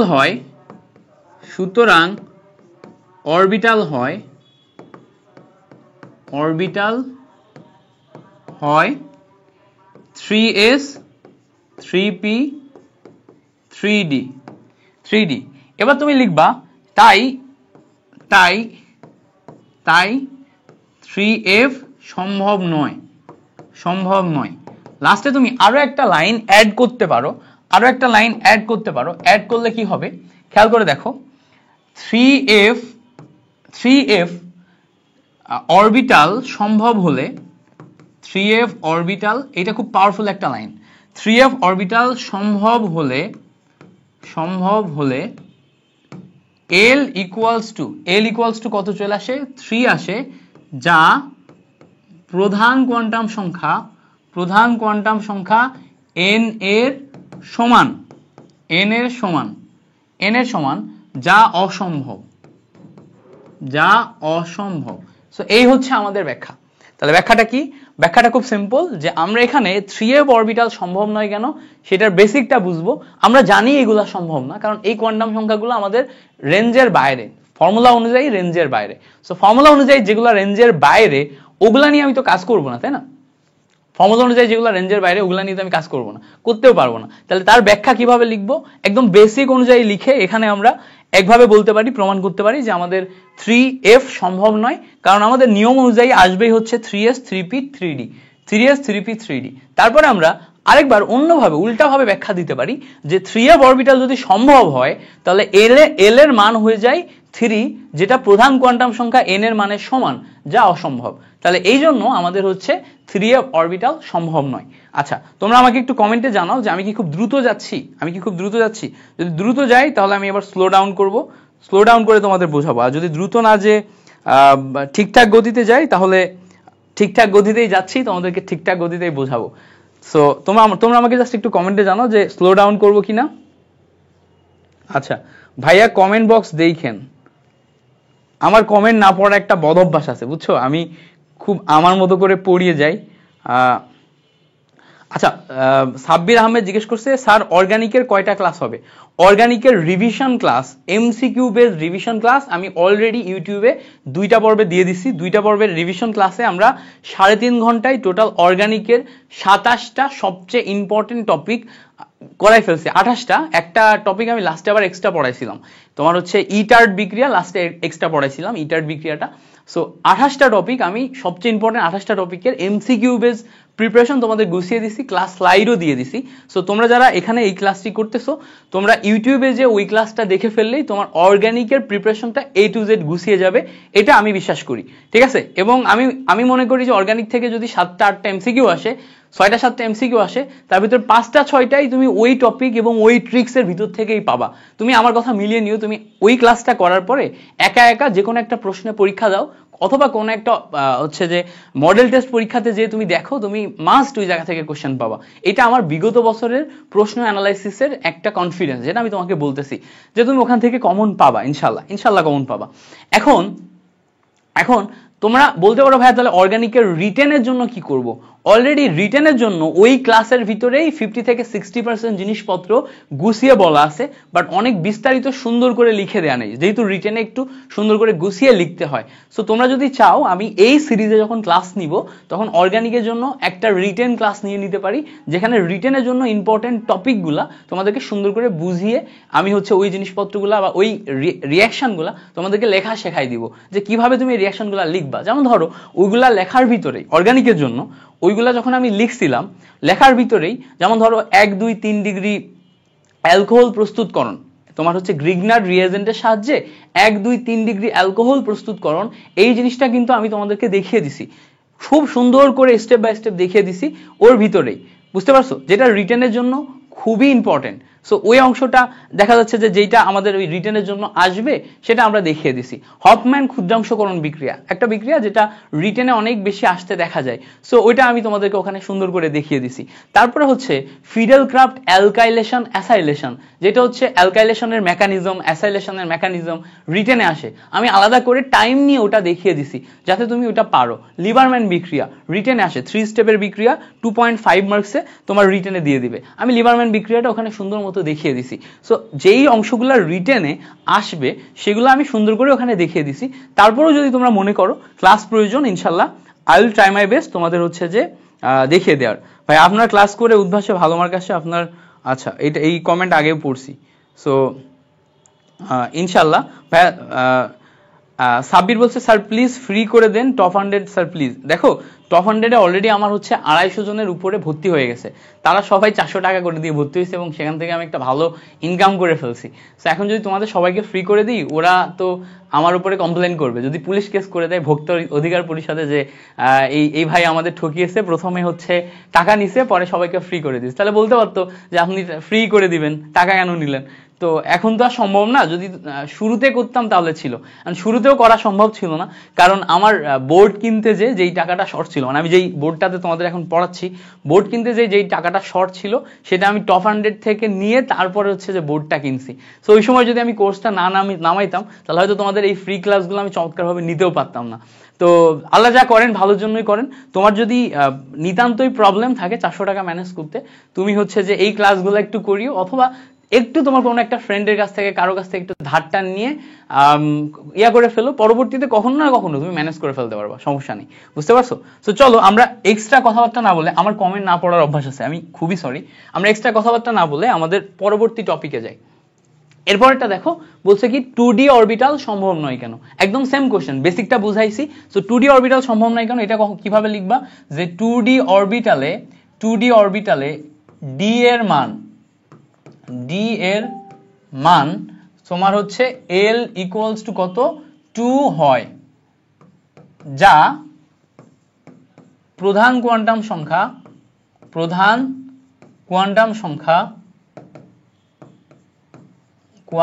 সংখ্যা Ln এর সমান, কোয়ান্টাম সংখ্যার নিয়ম অনুসারে যা অসম্ভব। সো পরে লিখবা সুন্দর করে, কোয়ান্টাম সংখ্যার নিয়ম অনুসারে যা অসম্ভব। ঠিক আছে, এই জন্য 2D অরবিটাল সম্ভব নয়। পরে আরেকটা লাইন লিখে দিবা, এই জন্য 2D অরবিটাল সম্ভব নয়। সো এই অংশটুকু লিখলে এখানে তুমি 2.5 মার্ক পেয়ে যাচ্ছ। বুঝতে পারছো? যদি 2 পয়েন্টের জন্য থাকে 2 মার্কের জন্য থাকে 2 মার্ক, যদি 2.5 মার্কের জন্য থাকে তাহলে 2.5 মার্ক। এরপর আসো আমাদের পরের একটা কোশ্চেন, খুবই ইম্পর্টেন্ট। সো এই আইসো সংক্রান্ত জায়গা থেকে কিন্তু একটা প্রশ্ন দিয়ে দেয়। আইসো সংক্রান্ত কি? আইসো সংক্রান্ত জায়গায় কি কি আছে আমাদের দেখো, আমরা যদি একটু হিসাব দেখি, আমাদের হচ্ছে আইসোটপ আছে। আইসোটপের ক্ষেত্রে আমাদের প্রোটন সংখ্যা সমান হয় আইসোমার, যেখানে আমাদের ভর সংখ্যা সমান হয়। তারপর হচ্ছে আইসোটোন, যেখানে আমাদের নিউট্রন সংখ্যা সমান হয়। তারপর হচ্ছে আইসো ইলেকট্রন, যেখানে আমাদের ইলেকট্রন সংখ্যা সমান হয়। এখন এইগুলা আমরা প্রবলেম হইতেছে এমসিকিউ এর জন্য পড়ি। এমসিকিউ এর জন্য এখানকার সব টিপস এন্ড ট্রিক্স আমরা জানি, বাট রিটেনে যদি এটা দিয়ে দেয় তাহলে আমরা এটাকে গুছিয়ে লিখবো কিভাবে এটা তো আমরা জানি না। সো এখন যদি আমাদের বলে যে আইসো ইলেকট্রনিক পরমাণু বলতে কি বোঝো, তাহলে এটা তুমি কি লিখবা? আইসো ইলেকট্রনিক পরমাণুর ব্যাখ্যা করবা। তো তুমি এটাকে ব্যাখ্যা লিখবা, এখানে আইসো শব্দের অর্থ সমান, আইসো শব্দের অর্থ সমান। আইসো ইলেকট্রনিক শব্দের অর্থ, আইসো ইলেকট্রনিক মানে ইলেকট্রন সংখ্যা সমান। আইসো ইলেকট্রনিক মানে ইলেকট্রন সংখ্যা সমান। আমাদের আইসো শব্দের অর্থ সমান, আইসো ইলেকট্রনিক মানে হচ্ছে ইলেকট্রন সংখ্যা সমান। তাহলে যে মৌলগুলার ইলেকট্রন সংখ্যা সমান তারা আইসো ইলেকট্রনিক। তাহলে পরে লিখবা, যে মৌল, যৌগ বা আয়নের ইলেকট্রন সংখ্যা সমান তারা আইসো ইলেকট্রনিক। সো এইভাবে তুমি কি করবা, জিনিসটা সুন্দর মতো লিখে দিবা। সো আইসো ইলেকট্রনিক বলতে কি বোঝাচ্ছে? ইলেকট্রন সংখ্যা সমান। সো আইসো ইলেকট্রনিক হলো যে যৌগ, মৌল বা আয়নের ইলেকট্রন সংখ্যা সমান তারা হচ্ছে আইসো ইলেকট্রনিক। এবার তুমি কি করবা, পরবর্তীতে 2 মার্ক পাওয়ার জন্য উদাহরণ দিয়ে দিবা। যেমন ধরো উদাহরণ হিসেবে সোডিয়াম প্লাস, ম্যাগনেসিয়াম 2+, তারপরে অ্যালুমিনিয়াম 3+, সবাই, এখানে কয়টা করে ইলেকট্রন আছে দেখো তো? সোডিয়ামে 11টা ছিল, একটা ছেড়ে দিয়ে 10টা। ম্যাগনেসিয়াম 12টা ছিল, 2টা ছেড়ে দিয়ে 10টা। অ্যালুমিনিয়াম 13টা ছিল, 3টা ছেড়ে দিয়ে 10টা। সবাই 10টি ইলেকট্রন বিশিষ্ট, 10টি ইলেকট্রন বিশিষ্ট। সো এইটুকু লিখলেই দেখা যাচ্ছে যে তুমি 2.5 মার্ক পেয়ে যাচ্ছ। ঠিক আছে, এই কোশ্চেনগুলো আসবে। তোমার মনে হবে যে রিটেনের জন্য কি করবো ভাইয়া, রিটেন কোশ্চেন এই সেই, আমি তো পারবো না, অমুক তমুক। ঠিক আছে, সো জাস্ট তুমি চেষ্টা করো এইভাবে জিনিসপত্রগুলো গুছিয়ে নিতে, বাকিটা তুমি ছেড়ে দাও, পরীক্ষা হলে তুমি অটোমেটিক পারবা। আচ্ছা, বলতে পারবা তোমরা এই আইসো ইলেকট্রনিকের আর কোন উদাহরণ আছে কিনা? আইসো ইলেকট্রনিকের আর কোন উদাহরণ তোমাদের মাথায় যদি থাকে একটু দাও তো দেখি। আইসো ইলেকট্রনিকের আমি দিয়ে দিচ্ছি। আইসো ইলেকট্রনিক আরো অনেক উদাহরণ আছে, মানে অনেক উদাহরণ দেওয়া যায়। যেমন ধরো নাইট্রোজেন এবং কার্বন মনোঅক্সাইড, এটা কিন্তু একটা যৌগ। এই যৌগগুলোর ইলেকট্রন সংখ্যা সমান। যেমন দেখো নাইট্রোজেনে 7টা করে ইলেকট্রন থাকে, দুইটা তোমার হচ্ছে নাইট্রোজেন 7 দুগুণা 14 ইলেকট্রন বিশিষ্ট হয়। তারপর কার্বন মনোঅক্সাইডে, কার্বনে তোমার 6টা ইলেকট্রন থাকে, অক্সিজেনে 8টা ইলেকট্রন থাকে, দুইটা মিলে 14টা ইলেকট্রন হয়। ঠিক আছে, সো নাইট্রোজেন এবং কার্বন মনোঅক্সাইড দুইটাতে হচ্ছে আমাদের কত করে ইলেকট্রন থাকে খেয়াল করো, 14 ইলেকট্রন থাকে। আচ্ছা, তারপর আমাদের সানজিদা বলছে অক্সিজেন 2- ফ্লোরিন - নিয়ন। সাবাস, খুবই চমৎকার একটি উদাহরণ দিছে, যেটা আমাদের এমসিকিউতে আসে। সো এইটাও একটি কার্যকরী উদাহরণ। তাহলে আমি এটা কোথায় লিখে দিব, এখানে লিখে দিই। খুবই খুবই কার্যকরী একটি উদাহরণ, সেটা হচ্ছে অক্সিজেন 2-, তারপরে হচ্ছে ফ্লোরিন মাইনাস এবং নিয়ন। এখানে সবগুলাতেই তোমার 10টা করে ইলেকট্রন থাকে। হ্যাঁ, সবগুলাতেই 10টা করে ইলেকট্রন থাকে। আচ্ছা, ইফতি খান সামি ও উত্তর লিখছে যে পটাশিয়াম প্লাস মানে হচ্ছে 18টা, ক্যালসিয়াম 2+, এটাও 18টা, তারপরে স্ক্যান্ডিয়াম 3+, এটাও 18টা। সাবাস। সো এখানেও আমাদের ইলেকট্রন সংখ্যা সমান। সো এগুলা সব আমরা আয়ন এবং যৌগ দেখলাম, যে সমস্ত যৌগগুলো আইসো ইলেকট্রনিক হয়। ওকে ওকে, সো আশা করি এই পর্যন্ত আমাদের একদম ক্লিয়ার হয়েছে, তাই না? এই পর্যন্ত আমাদের একদম ক্লিয়ার হয়েছে। সো এই পর্যন্ত তো তোমরা অলরেডি রিটেন সম্পর্কে একটা ধারণা পেয়ে গেছো, যে রিটেন কিভাবে লিখতে হবে, কেমনে লিখতে হবে, এবং জিনিসপত্রগুলো তোমার একটা গোছানো হয়ে একটা পর্যায়ে চলে আসছে। এরপর আসো আমরা আরেকটু ইম্পর্টেন্ট কোশ্চেন এবং নর্মাল টাইপের ব্যাখ্যামূলক কোশ্চেনে যাই। গুণগত রসায়ন থেকে সব ব্যাখ্যামূলক কোশ্চেনই দেয়, যেগুলো একটু ম্যাথ টাইপ দেয় ওগুলো আমি তোমাদের দেখাই দিব, ম্যাক্সিমাম ব্যাখ্যামূলক কোশ্চেনই দেয়। এবং তুমি কি করবা, তুমি আয়ন শনাক্তকরণ মুখস্থ করবা এক সপ্তাহ যাবত তুমি আয়ন শনাক্তকরণ মুখস্থ করবা, পরীক্ষার হলে যেয়ে দেখবে এইগুলো চলে আসছে গুণগত রসায়ন থেকে। এই ঘটনা আমার সময় ঘটছে, বুঝতে পারছো? পরের বছরগুলোতেও ঘটতে দেখছি। তো এই জন্য কি আমি দেখো এইগুলাকে নিছি যাচাই করে। দেখো আমি কিন্তু আমার যে ক্লাসগুলো আছে, অ্যাডমিশন ক্লাসগুলো আছে, আমি ভার্সিটি অ্যান্ড ইঞ্জিনিয়ারিং এই দুইটার জন্য আমি স্পেশালাইজড পড়াশোনা করাই। ইঞ্জিনিয়ারিং এর জন্য পড়াই এবং হচ্ছে ভার্সিটি কয়ের জন্য পড়াই। আপাতত এই বছর আমি তোমাদের অনলাইনে ফুল ফ্রি সার্ভিস দিছি ভার্সিটি কতে, সামনে বছর ইঞ্জিনিয়ারিং প্লাস ভার্সিটি ক দুইটাতেই দিব। সো আমি বেসিক্যালি আমার ঢাকা শহরে টিকে থাকার জন্য মাঝে মাঝে টিউশন করাই। টিউশনগুলোতে আমি সব ইঞ্জিনিয়ারিং পড়াই, ভার্সিটি ক পড়াই না। ম্যাক্সিমাম ক্ষেত্রে মানে 99% ক্ষেত্রে আমি ইঞ্জিনিয়ারিং পড়াই। সো ইঞ্জিনিয়ারিং পড়ায় মজা বেশি, কারণ ওগুলাতে একদম জিস্ট ম্যাথমেটিক্যাল টার্ম পড়ানো হয়। সো কি হয় যে যখনই এই ধরনের বড় ক্লাসগুলো নেওয়া হয়, সেখানে কিন্তু ওই কঠিন কঠিন জিনিসপত্রগুলা, ব্রেন স্টর্মিং জিনিসপত্রগুলো দেখানো হয়। বাট দেখো আমি তোমাদের স্ট্র্যাটেজিক ভিডিওগুলোতে বারবার বলি, একটা ইউনিভার্সিটিতে কোশ্চেন যেমন আসে, সেটা যদি তুমি অ্যানালাইসিস করতে না পারো, তাহলে তুমি ওই ইউনিভার্সিটিতে চান্স পাবা না। সো তুমি রিটেনের কোশ্চেন দেখতেছো, এই চ্যাপ্টার থেকে রিটেনের কোশ্চেনে এই ধরনের ব্যাখ্যামূলক কোশ্চেন আসে, তুমি সবসময় আয়ন শনাক্তকরণ মুখস্থে চলে গেছো, তুমি সবসময় হচ্ছে অদক্ষেপ পড়ে কিনা ওর বড় বড় ম্যাথে চলে গেছো, কিন্তু ওই ম্যাথগুলো তোমার দিবে না, ওগুলো আসার চান্স খুবই কম, ওগুলো ইঞ্জিনিয়ারিং এ দিবে। সো তখন তুমি কি করবা, এই অংশগুলোতে মানে ফোকাস না করার কারণে পরীক্ষা হলে যে ঠিকঠাকভাবে ব্যাখ্যা লিখতে পারবা না। সো আমরা এই জন্য এই ক্লাসটাতে এইগুলা সহ ওইগুলা সাজিয়েছি।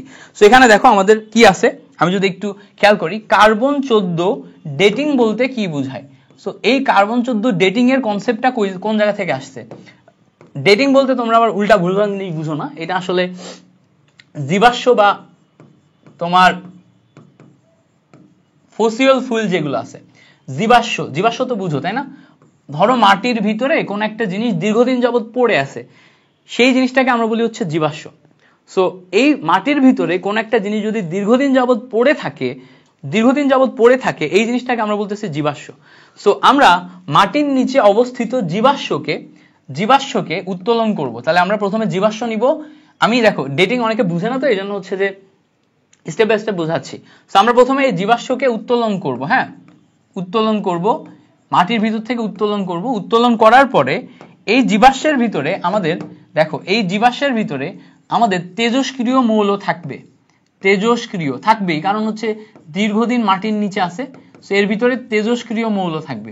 এই তেজস্ক্রিয় মৌলের ভিতরে একটা তেজস্ক্রিয় মৌল হচ্ছে কার্বন 14। সেই কার্বন 14 এর মাধ্যমে তার যেই তোমার হচ্ছে গড় আয়ু বা অর্ধায়ু, ঠিক আছে, এর গড় আয়ু বা অর্ধায়ু আছে না? সো অর্ধায়ু নির্ণয়ের মাধ্যমে আমরা এই কার্বন 14 কতদিন যাবত পৃথিবীতে আছে সেটা বের করতে পারবো। অর্ধায়ু নির্ণয়ের মাধ্যমে আমরা কার্বন 14 কতদিন যাবত পৃথিবীতে আছে সেটা নির্ণয় করতে পারবো। আর তার মাধ্যমে আমরা বলতে পারবো যে এই জীবাশ্মটার বয়স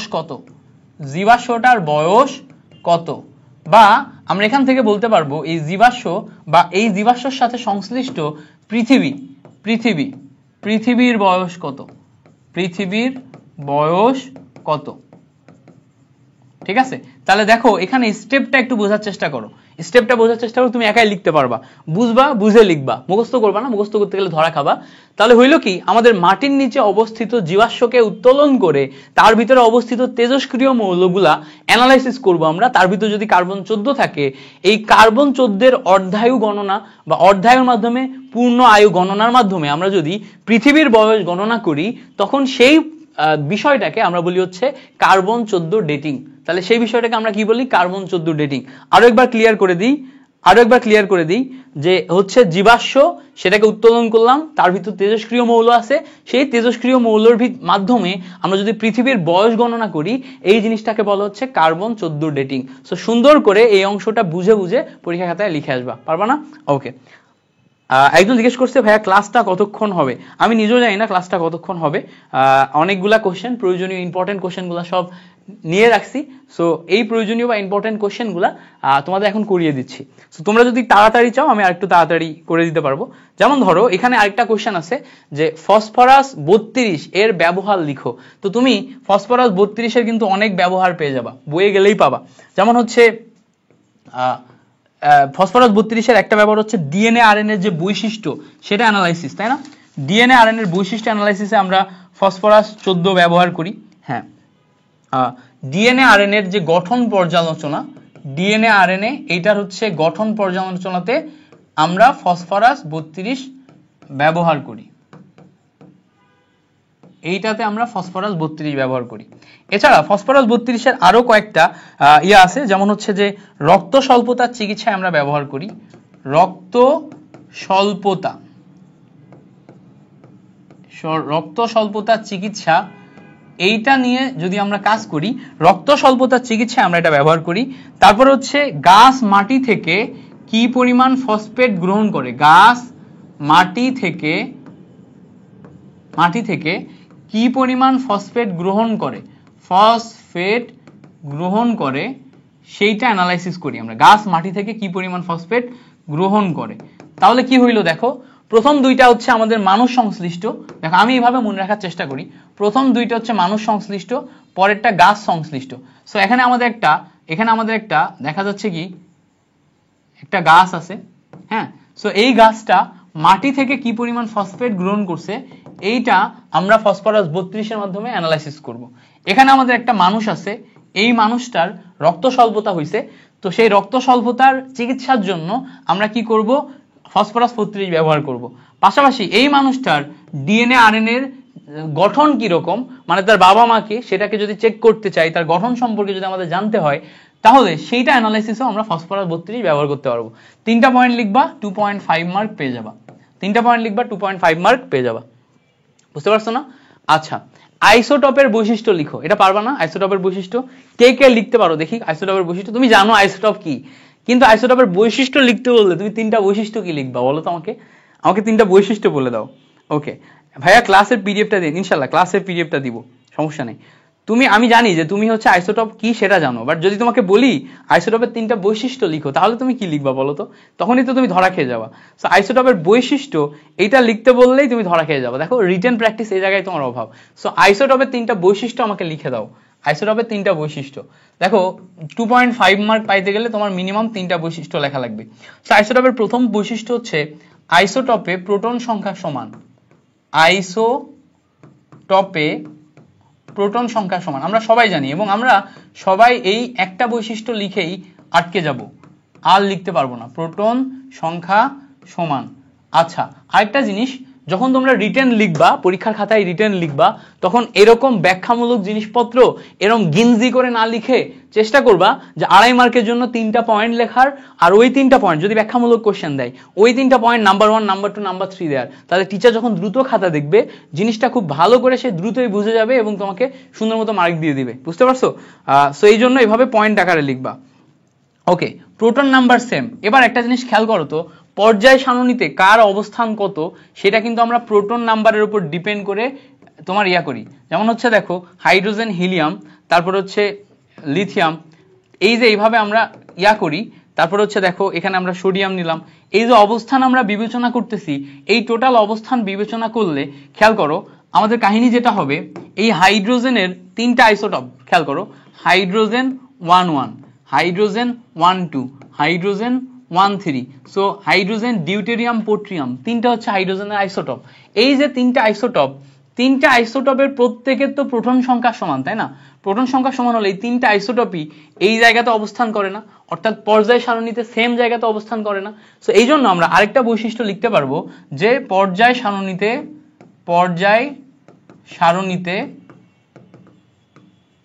সারণীতে আইসোটপের অবস্থান একই। আমি জানি এটা তোমরা আগে চিন্তা করো না এইভাবে, আইসোটপের অবস্থান একই। এবার এরা সবাই একই ধরনের রাসায়নিক বিক্রিয়া দেয়। চিন্তা করো, এই যারা আছে এরা সবাই একই ধরনের রাসায়নিক বিক্রিয়া দেয়। সো এরা সবাই একই ধরনের রাসায়নিক বিক্রিয়া দিলেও এরা দেখা যায় যে বিভিন্ন ভৌত অবস্থায় থাকে। সো রাসায়নিক ধর্ম সেম, এখানে লিখবা রাসায়নিক ধর্ম সেম, কিন্তু মাথায় রাখবা ভৌত ধর্ম একই, ভৌত ধর্ম একই। তাহলে আমাদের এখানে আরেকটা বৈশিষ্ট্য আসলো, সেটা কি, যে এই আইসোটপ যেটা আছে তার হচ্ছে রাসায়নিক ধর্ম সেম কিন্তু ভৌত ধর্ম একই। ভৌত ধর্ম মানে কি, কি লিখছি আমি, ভৌত ধর্ম ভিন্ন, সেম, দুইটাই সেম লিখছি। তো রাসায়নিক ধর্ম সেম কিন্তু ভৌত ধর্ম কি হয়, ভিন্ন। তাহলে এরা সবাই একই ধরনের রাসায়নিক বিক্রিয়া দেয়। হাইড্রোজেন 1 অণু যা দেয়, হাইড্রোজেন 1 2 তাই দেয়, হাইড্রোজেন 1 3 ও তাই দেয়। সো আমাদের এই যে তিনটা আইসোটপ, তিনটাই সেম দিল, কিন্তু যখন তুমি দেখবা যে হাইড্রোজেন 1 1 কি অবস্থায় আছে, সে যে অবস্থায় থাকবে, এদের ভৌত অবস্থা হাইড্রোজেন 1 2, হাইড্রোজেন 1 3 তিনজনের তিন রকম হবে। সো তিনজনের তিন রকম যে ভৌত অবস্থা, এইটার জন্য আমরা বলতে পারবো যে এরা হচ্ছে বিভিন্ন ভৌত অবস্থায় থাকে। তাহলে দেখো এই যে তিনটা বৈশিষ্ট্য আমি লিখে দিলাম, এই তিনটা বৈশিষ্ট্য লিখে দাও এবং 2.5 মার্ক নিয়ে নাও, 3 মার্ক নিয়ে নাও, যখন যেখানে মার্ক যেরকম থাকে, বা 2 মার্ক নিয়ে নাও। বুঝতে পারছো? সো জিনিসপত্রগুলা ইজিলি এভাবে সুন্দর মতো লিখে ফেলবা। এরপর আসে দেখো, ইলেকট্রন 3d অরবিটালের আগে 4s অরবিটালে প্রবেশ করে কেন? এটা আমরা অলরেডি দেখে আসছি এবং তুমি এটা জানো, কিন্তু তুমি পরীক্ষার হলে লিখবা কিভাবে সেটা একটা বিষয়। সো জিনিসটা দেখো যে ইলেকট্রন 3d অরবিটালের আগে 4s অরবিটালে প্রবেশ করে কেন, এইটা আসলে আমাদের তোমার আউটবাউ নীতি বা বিল্ডিং আপ নিয়ম অনুসারে। সো আমরা জানি, লিখবা আমরা জানি বা জানি, যদি জায়গা বাঁচাতে চাও তাহলে লিখবা জানি আউটবাউ নীতি বা বিল্ডিং আপ রুল অনুসারে, আউটবাউ নীতি বা বিল্ডিং আপ রুল অনুসারে n+l, হ্যাঁ, এর মান যার কম সে আগে ইলেকট্রন পাবে। সো এখানে আমরা এই একটা লিখেই কিন্তু এটা ব্যাখ্যা করতে পারি। আমাদের আরেকটা নিয়মও আছে। আরেকটা নিয়ম কি, আবার এভাবে লেখা যায়, আবার n+l এর মান সমান হলে n এর মান যার কম, n এর মান যার কম সে আগে ইলেকট্রন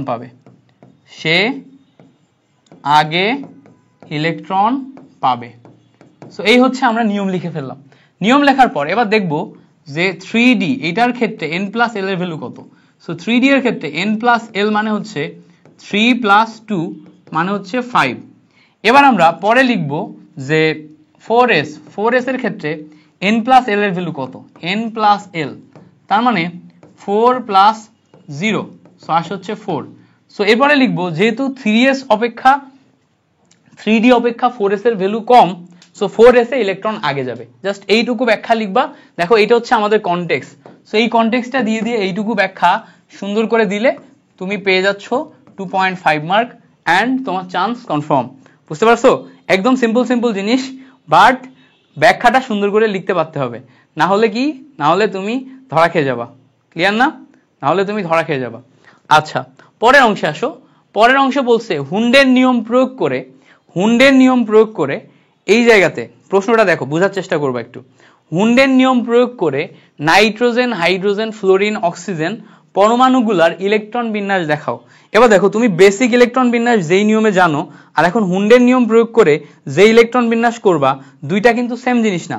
হুন্ডের নিয়ম প্রয়োগ করে ইলেকট্রন বিন্যাস করতে গেলে আমাদের বক্স পদ্ধতিতে ইলেকট্রন বিন্যাস করতে হবে, কারণ হুন্ডের নিয়ম অনুসারে যে সবগুলা অরবিটাল একটি করে ইলেকট্রন, মানে সবগুলা সমশক্তি সম্পন্ন অরবিটাল একটি করে ইলেকট্রন না পাওয়া পর্যন্ত কেউ ইলেকট্রন যুগ্ম অবস্থায় রাখতে পারে না। তাহলে হুন্ড কি বলে, সবাই আগে একটা করে অযুগ্ম ইলেকট্রন পাবে, তারপরে সে হচ্ছে করবে, তোমার হচ্ছে যে কি বলে যুগ্ম অবস্থায় যাবে। তার মানে আমরা প্রথমে যদি হাইড্রোজেন নিই, হুন্ডের নিয়ম অনুসারে হাইড্রোজেন নিই, হাইড্রোজেনের বেসিক ইলেকট্রন বিন্যাস হচ্ছে 1s1। সো এটাকে হুন্ডের নিয়ম অনুসারে আমরা কি লিখবো, হুন্ডের নিয়ম অনুসারে আমরা দিব হচ্ছে 1s1 কে, খেয়াল করো এইটা হচ্ছে আমাদের 1s অরবিটাল, এখানে একটা ইলেকট্রন আছে, এইটা হচ্ছে আমাদের হুন্ডের নিয়ম অনুসারে ইলেকট্রন বিন্যাস, বুঝতে পারছো? এরপরে হাইড্রোজেনের পরে পরবর্তী ইলেকট্রন বিন্যাস কার হবে, নাইট্রোজেনের। সো নাইট্রোজেনের টোটাল ইলেকট্রন সংখ্যা হচ্ছে আমাদের 7টা। তাহলে 7টা আমরা কিভাবে লিখবো, দেখো প্রথমে একটা বক্স, এই বক্সে 1s, তারপর একটা বক্স, এই বক্সে হচ্ছে আমাদের 2s, এবং এই জায়গায় আরেকটা বক্স, এই বক্সে হচ্ছে আমাদের 2p। সো খেয়াল করো এই হচ্ছে আমরা 3টা বক্স নিলাম। এবার প্রথমে খেয়াল করো আমাদের এই 1s এ ইলেকট্রন কয়টা যাবে, একটা গেল। 1s এ আমাদের প্রথমে 2টা ইলেকট্রন যায়, একটা গেল, একটা হচ্ছে প্রথম positive spin, 2 number electron same বক্সে নেগেটিভ স্পিন অপোজিট, তাহলে আমাদের প্রথম অরবিটাল চলে গেছে, প্রথম অরবিটও চলে গেছে। আমরা এখন সেকেন্ড অরবিটালে যাইতে চাচ্ছি। সো 1s, এবার আসবে 2s এর ক্ষেত্রে, 2s এ প্রথমে 2টা ইলেকট্রন যাবে, তাই না, 2s 2টা ইলেকট্রন যাবে, 2টা ইলেকট্রন যদি দাও তাহলে কত, প্রথমে একটা পজিটিভ তারপর একটা negative spin, so 1s2 2s2। এবার দেখো 4টা ইলেকট্রন চলে গেছে, আমার টোটাল ইলেকট্রন 7টা, তাহলে এখন আমাদের p তে 3টা ইলেকট্রন দিতে হবে। এখন আমরা জানি এই যে 3টা অরবিটাল, এই একটা অরবিটাল, এই একটা অরবিটাল, এই একটা অরবিটাল, 3টা অরবিটালই সমশক্তি সম্পন্ন। আবার বুঝো জিনিসটা, এই জায়গাতে এই 1s অরবিটাল সমশক্তি সম্পন্ন ছিল, 2s অরবিটাল সমশক্তি সম্পন্ন ছিল, বাট যখনই আমি 2p তে যাব, 2p তে 3টা আলাদা আলাদা অরবিটাল চলে আসছে।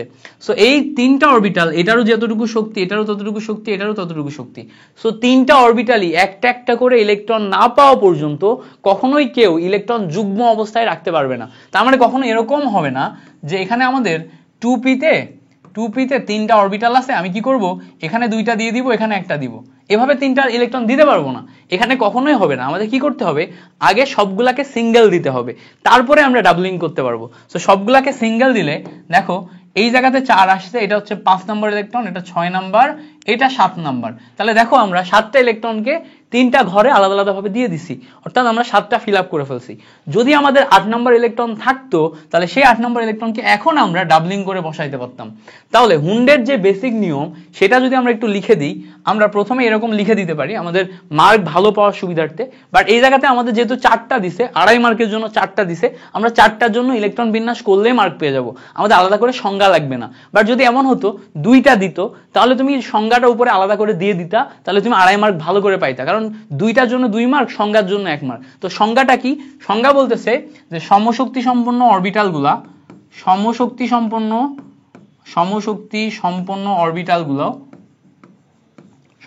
সম্পন্ন অরবিটালগুলো একটি করে ইলেকট্রন না পাওয়া পর্যন্ত যুগ্ম অবস্থায় যেতে পারবে না, যুগ্ম অবস্থায় যেতে পারবে না। সো সমশক্তি সম্পন্ন অরবিটালগুলো একটি করে ইলেকট্রন যতক্ষণ না পাচ্ছে ততক্ষণ সে যুগ্ম অবস্থায় যেতে পারবে না। তাহলে এইটা হচ্ছে আমাদের হুন্ডের নিয়ম, এইটুকু নোট দিয়ে দিলে তুমি ভালো মার্ক পেয়ে যাবে। কতজন দেখতেছে লাইভ, কতজন? আচ্ছা, সো যুগ্ম অবস্থায় যেতে পারবে না, তাহলে এইটা হচ্ছে আমাদের প্রথম কাহিনী। এবার দেখো, তাহলে আমরা যদি এবার ইয়ার জন্য ইলেকট্রন বিন্যাস করি, অক্সিজেনের জন্য ইলেকট্রন বিন্যাস করি, অক্সিজেনের 8টা। সো অক্সিজেনের 8টার ক্ষেত্রে কি ঘটবে, প্রথমে আমরা 1s লিখলাম, তারপরে আমরা 2s লিখলাম, তারপরে আমরা দেখো 2p লিখবো। সো 1s এ আমাদের দেখো 2টা ইলেকট্রন, 2s এ আমাদের 2টা ইলেকট্রন, এবং দেখো 2p তে আমরা যদি ইলেকট্রন দিই তাহলে আমাদের 4টা অলরেডি চলে গেছে, তাই না, 4টা ইলেকট্রন চলে গেছে, এই গেল 5, এই গেল 6, এই গেল 7, এই হলো 8, তাহলে 8টা ইলেকট্রন আমরা দিয়ে দিছি। এবং দেখো এটা হুন্ডের নিয়ম পারফেক্টলি ব্যালেন্স করে। প্রথমে আমরা 3টা করে ইলেকট্রন 3টা সমশক্তি সম্পন্ন অরবিটালে দিছি, দেওয়ার পরে একটা ইলেকট্রন এক্সট্রা ছিল, তারপরে আমরা বিপরীত স্পিনে ডাবলিং করছি, তারপরে আমরা কি করছি, বিপরীত স্প্রিং এ ডাবলিং করছি। তাহলে এই যে সবগুলা চালাই দেওয়ার পরে তারপরে বিপরীত স্পিনে ডাবলিং করলাম, এটাই হচ্ছে আমাদের সেই হুন্ডের নীতি। বুঝতে পারছো না? ক্লিয়ার হয়েছে? এবার দেখো হুন্ডের নীতির পরে আমরা যদি আয়রনের ক্ষেত্রে এই সেম হুন্ডের নীতি মেনে চলার চেষ্টা করি, আয়রনের ক্ষেত্রে কি আসবে? আয়রনের ক্ষেত্রে আমরা একটু দেখার চেষ্টা করি। আয়রনের ক্ষেত্রে আমাদের প্রথমে 1s অরবিটাল যাবে, তারপরে 2s অরবিটাল যাবে, তারপরে 2p অরবিটাল যাবে, তাই না? এরা সবাই ইলেকট্রন পাবে, তাই না? কারণ আয়রনে তো হচ্ছে তোমার 26টা ইলেকট্রন, 28 লিখছি কেন, আয়রনে আমাদের 26টা ইলেকট্রন। সো 26টার জন্য আমাদের হচ্ছে সবাই ইলেকট্রন পাবে। সো এবার দেখো 2s 2p, এবার দেখো আমাদের পরবর্তীতে এখানে আমাদের আরো অরবিটাল আছে, যেমন হচ্ছে 3s, তারপর হচ্ছে 3p, তারপর হচ্ছে 3d এন্ড আমাদের এখানে আরো অরবিটাল আছে হচ্ছে 4s। সো এই অরবিটাল গুলোতে আমরা এখন আয়রনের 26টা ইলেকট্রন দিব। তাহলে কিভাবে দিব? দেখো প্রথমে 1s এ 2টা ইলেকট্রন, 2s এ 2টা ইলেকট্রন 4টা, 2p তে 6টা ইলেকট্রন, তাহলে কয়টা গেল? 10টা।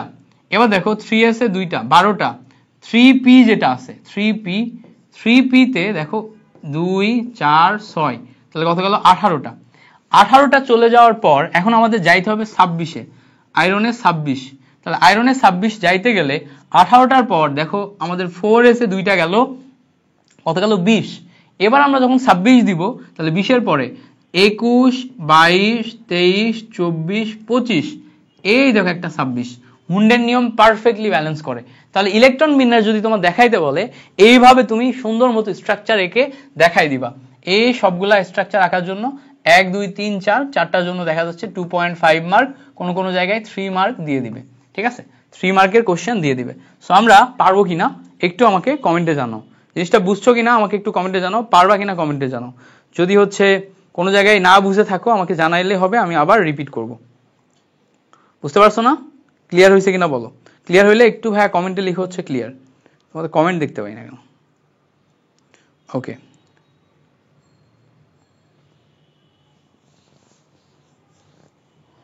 ভাইয়া ঢাবির রিটেনের জন্য জায়গা অনেক কম থাকে, উদ্ভাসও সেম, অনেক সময় এত ছোট জায়গায় লেখা শেষ হয় না।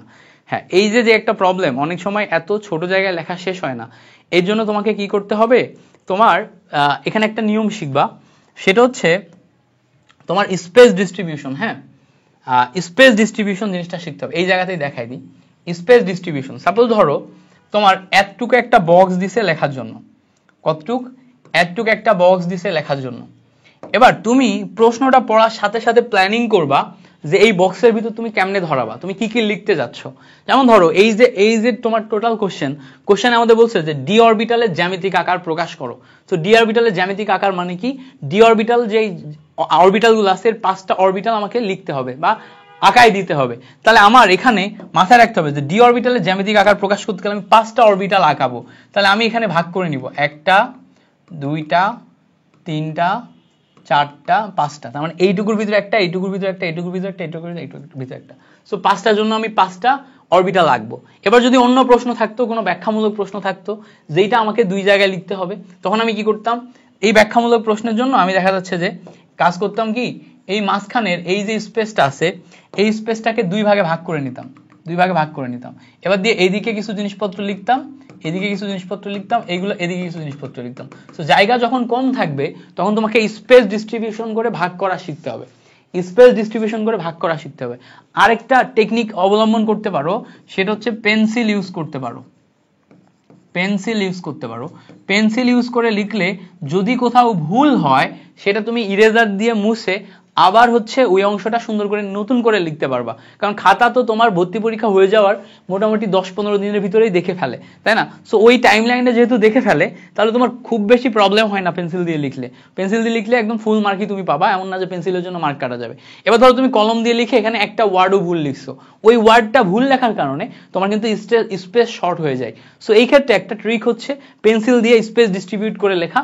তাহলে যেটা হবে যে কোথাও যদি তুমি একটু ছোটখাটো ভুল করে ফেলো, ওটা ঠাস করে মুছে দিয়ে আবার নতুন করে লিখতে পারবা। সো এইটা হচ্ছে আমাদের স্পেস ডিস্ট্রিবিউশনের একটা চমৎকার টেকনিক। এখন আমাদের ডি অরবিটালের জ্যামিতিক আকার প্রকাশ করতে বলছে, তাহলে ডি অরবিটাল কয়টা বলো তো? আমাদের ডি অরবিটাল হচ্ছে 5টা। একটা হচ্ছে ডি এক্স ওয়াই, একটা হচ্ছে ডি ওয়াই জেড, আরেকটা হচ্ছে ডি জেড এক্স, তাই না? আরেকটা হচ্ছে d x square minus y square, আরেকটা হচ্ছে ডি জেড স্কোয়ার। সো এইগুলো হচ্ছে আমাদের এক একটা তোমার হচ্ছে এই যে কি বলে এটাকে আমাদের এক একটা ডি অরবিটাল। সো এই ডি অরবিটাল আঁকার জন্য আমরা প্রথমে এক্সিস নিব, এটা হচ্ছে এক্স এক্সিস, এইটা হচ্ছে আমাদের ওয়াই এক্সিস, অ্যান্ড এই হচ্ছে আমাদের জেড এক্সিস। সো এই এক্সিস যাদের নিলাম এদের এখন যদি আমি একটু নামকরণ করি, দেখো এইটা হচ্ছে এক্স এক্সিস, এইটা হচ্ছে ওয়াই এক্সিস, এইটা হচ্ছে জেড এক্সিস। সো আমাদের এখানে এক্স ওয়াই বলছে, তাই না, d x y. So d x y orbital বলা মানে আমার ঠিক অরবিটালটা এরকম ভাবে ডাবল ডাম্বেল এক্স ওয়াই এর মাঝখানে থাকবে। সো এক্স ওয়াই বলা মানে কি এক্স ওয়াই এর মাঝখানে থাকবে, এবং আরেকটা থাকবে, আরেকটা কোথায় দিব, আমি এই এক্স এর এই সাইডে দিয়ে দিতে পারি, আরেকটা থাকবে এরকম বরাবর। সো এইটা আসলে 3D অরবিটাল, তো 3D অরবিটাল তুমি যদি একটু বইতে দেখো, আমি যদি তোমাকে একটু বইতে দেখাই, সো একদম বইতে হচ্ছে আমাদের 3D অরবিটাল লিখে দেওয়া। হ্যাঁ, এই যে বইতে তুমি নিজেও দেখবে এখানে 3D অরবিটাল লিখে দেওয়া। সো এখানে 3D অরবিটাল লিখে দেওয়া, বাট তুমি খাতায় তো আর 3D অরবিটাল আঁকতে পারবে না। সো তোমাকে খাতায় যখন তুমি অরবিটাল আঁকবা তখন আঁকার সময় একটা জিনিস খেয়াল রাখতে হবে, জিনিসটা কি, যখন তুমি এক্স ওয়াই আঁকতেছো তখন এক্স এবং ওয়াই এর মাঝখানে একটা অরবিটাল আছে কিনা। এক্স এবং ওয়াই এর মাঝখানে একটা অরবিটাল থাকলেই কিন্তু তোমার এটা ঠিক আছে। এবার যখন তুমি ওয়াই জেড আঁকবা তখন তোমার ওয়াই এবং জেড এর মাঝখানে একটা অরবিটাল থাকতে হবে। দেখো আমি যখন ওয়াই জেড আঁকবো তখন হচ্ছে আমি ওয়াই এবং জেড এর মাঝখানে একটা অরবিটাল দিয়ে দিব। এটা কিন্তু রিটেনের জন্য খুবই ইম্পর্টেন্ট একটি কোশ্চেন। সো আমাদের দেখো এটা এক্স, এটা ওয়াই, এটা হচ্ছে জেড। সো এখন আমরা ওয়াই জেড অরবিটাল যখন আঁকতেছি তখন ওয়াই এবং জেড এর মাঝখানে একটা অরবিটাল যদি দিতে চাই তাহলে দেখো এইটা ওয়াই জেড, এটা হচ্ছে আমার ওয়াই। সো ওয়াই জেড এইটার মাঝখানে যদি আমরা অরবিটাল দিই এই দিক বরাবর, দেখো এইভাবে একটা অরবিটাল যাবে, এভাবে একটা অরবিটাল যাবে। পাশাপাশি আমরা আরেকটা অরবিটাল এভাবে দিলাম, কারণ আমাদের ডাবল ডাম্বেল হয়, তাই না? সো এই ওয়াই জেড এর মাঝখানে একটা অরবিটাল দিয়ে দিলে এটা ওয়াই জেড হচ্ছে। এবার যখন তুমি পরেরটা আঁকবা কি করবা, পরেরটা সেম ভাবে তুমি তিনটা এক্সিস নিবা, এই তিনটা এক্সিস নেওয়ার পর মার্কিং করবা, এটা এক্স, এটা ওয়াই, এটা জেড। এবার দেখো আমাদের জেড এক্স এ যাইতে বলছে, সো জেড এক্স এ যদি আমরা যাওয়ার চেষ্টা করি, দেখো এই জায়গায় এক্স আছে, এখানে হচ্ছে আমাদের জেড, তাহলে জেড এক্স মানে হচ্ছে আমরা কি করব, এই জায়গাতে জেড এবং এক্স এর মাঝখানে এবং এই দিয়ে দিব, পাশাপাশি এর ঠিক পাশ ঘিরে আমরা এখানেও কিন্তু দিয়ে দিতে পারি। সো এই হচ্ছে আমাদের x y y z z x তিনটা অরবিটাল। তাহলে আমরা এক্সাক্ট বইয়ের মতো 3D তো দেখাইতে পারবো না, তো 3D পিকচার দিছে, তাহলে খাতার ভিতরে আমরা এভাবে আঁকবো, আমরা x y y z z x দুইটা অরবিটালের মাঝখানে অরবিটালগুলো দিব। এবার এই x square minus z square এটা কেমনে আঁকবো, দেখো x square minus z square আঁকার উপায় কি, আমরা এখানে প্রথমত তিনটা অ্যাক্সিস নিব। এখন মাইনাস বলছে না, এই মাইনাস জিনিসটাকে ভালোভাবে রিপ্রেজেন্ট করার জন্য এইটা আছে এক্স, এইটা আছে ওয়াই, এটা আছে জেড। সো এই মাইনাস জিনিসটাকে ভালোভাবে রিপ্রেজেন্ট করার জন্য একটা অরবিটাল যাবে পরিপূর্ণভাবে এক্স এক্সিসের উপর, আর একটা যাবে পরিপূর্ণভাবে ওয়াই এক্সিসের উপর। এইটা হচ্ছে আমার x square minus y square. তাহলে যখনই x square minus y square এরকম ফর্মেটে আসবে তখন দেখো একটা যাবে পরিপূর্ণভাবে এক্স এক্সিসের উপর, একটা যাবে পরিপূর্ণভাবে ওয়াই এক্সিসের উপর। এবার যখন আমাদের জেড স্কোয়ার আসবে, খালি জেড স্কোয়ার আসবে, খেয়াল করো আমাদের খালি জেড স্কোয়ার যখন আসবে তখন আমরা এই জায়গাতে নামকরণের সময় এইটাকে জেড এক্সিস ধরে নিলাম, এইটাকে এক্স এক্সিস, এটাকে ওয়াই এক্সিস ধরে নিলাম। তো জেড এক্সিস যখন আসবে জেড বরাবর একটা দাগ দিব আর এর চারপাশে এইরকম দিয়ে দিব। হ্যাঁ, এরকম দেয়া আছে। সো বইতেও ঠিক এভাবেই দেয়া, ঠিক যেভাবে দেয়া ওইটার নর্মাল 2D স্ট্রাকচার আমি তোমাদেরকে এখানে সুন্দর মতো এঁকে দিলাম। এটা ভেরি ভেরি ইম্পর্টেন্ট, এটা খুবই আসতে দেখা যায়।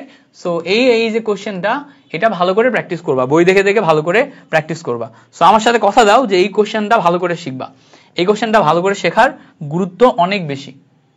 ওকে, এবার আমাদের দেখো আমাদের জিজ্ঞেস করছে যে প্যাশন সিরিজের চতুর্থ লাইনের তরঙ্গ দৈর্ঘ্য কত, বুঝবা?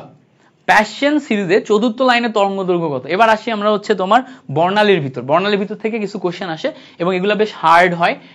যদি কোশ্চেন কঠিন করতে চাই, দেখা যাচ্ছে যে কয়েক স্টেপে করতে চাই, তখন এই টাইপের কোশ্চেনগুলো দেয়। সো প্যাশন সিরিজের চতুর্থ লাইনের তরঙ্গ দৈর্ঘ্য বের করতে বলছে। সো আমরা দেখো তরঙ্গ দৈর্ঘ্য বের করার জন্য বামার রিডবার্গ যে ইকুয়েশন আছে সেইটা যদি দেখি, 1/λ = RH into 1 - NL তার স্কোয়ার - 1 - NH তার স্কোয়ার। এইটা হচ্ছে আমাদের প্যাশন সিরিজের যদি তুমি বের করতে চাও তাহলে হচ্ছে তোমার তরঙ্গ দৈর্ঘ্য বের করার ফর্মুলা হচ্ছে এটা। এবার এই জায়গাতে NL মানে হচ্ছে আমাদের লোয়ার অরবিটাল, NH মানে হচ্ছে আমাদের হায়ার অরবিটাল। সো দেখো আমাদের প্যাশন সিরিজ মানে কি, প্যাশনে এসে ইলেকট্রনটা পতিত হয়। প্যাশন সিরিজ মানে কি, প্যাশনে এসে ইলেকট্রনটা পতিত হয়। তাহলে উচ্চ শক্তির অরবিটাল থেকে যদি প্যাশনে নেমে আসে তাহলে প্যাশনের জন্য আমরা NL পাবো। তাহলে আমরা এখন একটু দেখার চেষ্টা করি, লাইমান, বামার, প্যাশন, ব্র্যাকেট, ফার্ন, এই হচ্ছে আমাদের ইয়া। So লাইমান 1, বামার 2, passion 3। তার মানে প্যাশন সিরিজের ক্ষেত্রে NL এর ভ্যালু হবে কত, 3। সো এটা হচ্ছে আমাদের প্রথম আন্ডারস্ট্যান্ডিং, যে আমরা যখন NL এর ভ্যালু নিব প্যাশনের ভ্যালু হবে হচ্ছে আমাদের 3। সো তোমার হচ্ছে এই প্যাশনের জন্য আমাদের NL এর ভ্যালু কত, 3। এবার বলছে চতুর্থ লাইন, কথাটা একটু খেয়াল করবা, কথাটা কি, কথাটা হচ্ছে চতুর্থ লাইন। এবার দেখো আমরা যদি একটু পরমাণুর দিকে খেয়াল করি, এটা একটা পরমাণু, হ্যাঁ, এই পরমাণুর এটা হচ্ছে প্রথম অরবিটাল, এইটা হচ্ছে দ্বিতীয় অরবিটাল, এইটা হচ্ছে তৃতীয় অরবিটাল, তারপরে এইভাবে আস্তে আস্তে আগায় চতুর্থ, পঞ্চম। আচ্ছা আমি এর ভিতরে ঢোকাই দিলাম, হ্যাঁ, আরো। সো এভাবে আরো বেশি দিলাম। সো এটা হচ্ছে এইটা ধরো 1 নাম্বার, হ্যাঁ, 1 number, 2 number, 3 number, 4 number, 5 number, 6 number, এই সাইডে আরো আছে 7 নাম্বার, এই সাইডে আরো আছে 8 নাম্বার।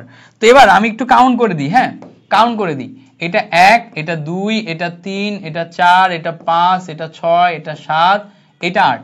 এবার আমাদের বলছে প্যাশন সিরিজ, প্যাশন মানে কি, লাইমার বামার প্যাশন 3 নাম্বার না। সো আমাদের প্যাশন সিরিজ মানে বলা হচ্ছে যে আমরা 3 নাম্বারে যাব। সো লাইমান বামার প্যাশন মানে এই জায়গায় যাব, তার মানে ইলেকট্রন এসে পতিত হবে এই জায়গায়। এখন প্যাশন সিরিজের চতুর্থ লাইন মানে হচ্ছে এই সিরিজের পরে 4টা লাইন কাউন্ট করব। কি হবে ভাইয়া, এই প্যাশনের পরে 4টা লাইন কাউন্ট করব। সো প্যাশনের পরে এটা হচ্ছে 1 নাম্বার লাইন, এটা 2 নাম্বার লাইন, এটা 3 নাম্বার লাইন, এটা 4 নাম্বার লাইন। সো এখানে লাইন সংখ্যা কত, লাইন সংখ্যা x = 4। এবার NL এর ভ্যালু কত, NL এর ভ্যালু দেখো এখানে আমার দেয়া আছে হচ্ছে 3।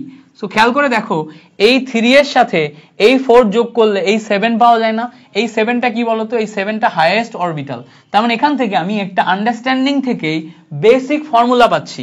ফর্মুলাটা কি, যে আমি যদি NL এর সাথে x যোগ করি তাহলে আমি NH পাই। দেখো সিম্পল জিনিসটা বুঝবা, আমরা আগে কাউন্ট করা শিখবো লাইম্যানের ক্ষেত্রে বা প্যাশনের ক্ষেত্রে আমরা আসলে লাইনটা কিভাবে কাউন্ট করি। সো লাইম্যান বামার প্যাশনের পদ থেকে লাইন কাউন্ট হবে। সো প্যাশনের পরে চতুর্থ লাইন মানে কি, প্যাশনের পরে এটা প্রথম লাইন, এটা দ্বিতীয় লাইন, এটা তৃতীয় লাইন, এটা চতুর্থ লাইন। সো 4 নাম্বার পর্যন্ত লাইন কাউন্ট করলে এইগুলো হচ্ছে আমার লাইনের ভ্যালু, আর যেই জায়গায় যে পৌঁছাইছে এটা হচ্ছে আমার হাইয়েস্ট অরবিটাল। তাহলে হাইয়েস্ট অরবিটাল আমি পাইছি হচ্ছে 7 আর লাইন পাইছি কত, 4। তাহলে দেখো আমরা যদি এই জায়গাতে প্যাশনের সাথে লাইন সংখ্যা কাউন্ট করি তাহলে আমরা হাইয়েস্ট অরবিটালের ভ্যালু পেয়ে যাই। তাহলে এই জায়গা থেকে আমরা লোয়েস্ট অরবিটাল বা NL এটার ভ্যালু পাচ্ছি 3, তারপরে তোমার লাইনের সংখ্যা পাচ্ছি 4, এটা ক্যালকুলেশন করলে আমরা পাচ্ছি NH এর ভ্যালু। তাহলে এখান থেকে আমরা NH এর ভ্যালু কত পাইলাম, 7 পাইলাম। সো আমরা NH এর ভ্যালু যদি 7 পাই, এখন তরঙ্গ দৈর্ঘ্য আমরা কিভাবে বের করব। দেখো আমরা এখানে RH রেখে দিলাম, এই অংশটুকু আগে আমাদের বের করতে হবে, হ্যাঁ, দেখাই দিতে হবে, অংশটুকু বের করতে হবে। এরপরে আমাদের দেখো NL এর ভ্যালু তুমি লিখো, NL এর ভ্যালু কত দেয়া আছে, NL এর ভ্যালু দেখো 3 দেয়া আছে। সো 3 এর স্কয়ার মাইনাস NH এর ভ্যালু 7 তার স্কয়ার। সো ক্যালকুলেশন করো, RH ইনটু দেখো 1/9 মাইনাস 1/49, তাই না, 7 7 49। সো এখান থেকে আমরা 1/9 7 7 49 পাচ্ছি। সো এবার এখান থেকে ক্যালকুলেশন করলে দেখো RH থাকে, নিচে আমরা 9 × 49 পাই, এখানে দেখো 49 মাইনাস ক্যালকুলেশন করলে 9 পাওয়া যায়। সো এখান থেকে ক্যালকুলেশন করলে দেখো 40 RH ডিভাইডেড বাই 9 × 49 এটা আসছে। সো আলটিমেটলি আমরা যখন ল্যামডার ভ্যালু বের করব, এটা কিন্তু 1/ল্যামডার ভ্যালু। এবার 1/ল্যামডার ভ্যালু মানে কি, তরঙ্গ দৈর্ঘ্য বের করতে বলছে, মানে ল্যামডার ভ্যালু বের করতে হবে। বাট সমস্যা হইতেছে দেখো এই জায়গা থেকে তরঙ্গ সংখ্যাও বের করতে বলে। আমরা জানি তরঙ্গ সংখ্যা এবং তরঙ্গ দৈর্ঘ্যের যে সম্পর্ক সেটা হচ্ছে ব্যস্তানুপাতিক এবং নিউবার ইকুয়ালস টু 1/ল্যামডা। তার মানে এই জায়গা পর্যন্ত আমি যেই ভ্যালুটা পাইছি ভাইজান, এই ভ্যালুটা কিন্তু আর কিছুই না, এই জায়গা পর্যন্ত যে ভ্যালুটা পাইছি এই ভ্যালুটা কিন্তু আমাদের তরঙ্গ সংখ্যার ভ্যালু। তাহলে তরঙ্গ সংখ্যার ভ্যালু জিজ্ঞেস করলে আমরা এইটুকু পর্যন্ত অ্যান্সার লিখে দিলেই কিন্তু হয়ে যেত। এবার যেহেতু আমাদের তরঙ্গ সংখ্যা না বের করে তরঙ্গ দৈর্ঘ্য বের করতে বলছে, তাহলে তরঙ্গ দৈর্ঘ্য ল্যামডা ইকুয়ালস টু নিচের অংশটা উপরে যাবে 9 × 49 ডিভাইডেড বাই 40 RH। এখন প্রশ্ন হচ্ছে ভাইয়া তুমি এভাবে রেখে দিবা? ইয়েস, তুমি এভাবে রেখে দিতে পারো। তুমি আরো একটা লাইন ক্যালকুলেশন করে দেখাই দিতে পারো। কি ক্যালকুলেশন করবা? দেখো 9 নাম 81, 4 নাম 36 এবং 81 8, তাহলে 36 এর সাথে 8 যোগ করলে কত আসে? 36 আর 8 হচ্ছে 44 বা 44, তাহলে 441 ডিভাইডেড বাই 40 RH। ঠিক আছে, এইটা হচ্ছে আমাদের অ্যান্সার, এইটা হচ্ছে আমাদের অ্যান্সার। সো এইটা হচ্ছে আমাদের অ্যান্সার। রিটেনে আসলে এটা আমরা লিখে দিব, এমসিকিউতে আসলেও এমসিকিউ এর মতো করে আসবে, সো সেভাবে আমরা লিখবো। তোমরা আমাকে একটু কমেন্টে জানাও যে তোমাদের ক্লাস কেমন লাগতেছে, বুঝতেছো কিনা, ক্লাস কেমন লাগতেছে, বুঝতেছো কিনা। আচ্ছা, মাহমুদুল আবার 109678 এটা আলাদা করে লিখছে। তো তুমি যদি 109678 এটা আলাদা করে লিখো তাহলে হবে, সমস্যা নেই। তুমি সরাসরি RISও দিতে পারো, আবার 109678 এটা আলাদা করেও দিতে পারো, কোনো সমস্যা নেই। বাট আমি সাজেস্ট করবো জাস্ট NH এর ভ্যালুটাই লিখে নিও। হ্যাঁ, ওকে। হ্যাঁ, রাসেল বলছে N1 plus line number equals to N2। সাবাস সাবাস রাসেল, ঠিক আছে। এবার পরবর্তীতে আসো, হাইড্রোজেন বর্ণালীর বিভিন্ন সিরিজের নাম লিখো। খুব সিম্পল না? হাইড্রোজেন বর্ণালীর বিভিন্ন সিরিজের নাম আমরা জানি। তো এখানে জাস্ট কিছুই না, আমাদের সিরিজগুলোর নাম লিখে দিতে হবে। লাইমেন,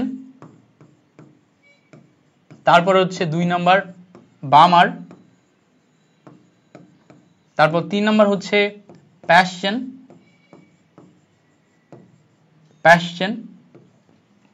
4 নাম্বার হচ্ছে ব্রাকেট, 5 নাম্বার হচ্ছে ফুন্ড, তারপরে 6 নাম্বার হচ্ছে হামফ্রিস।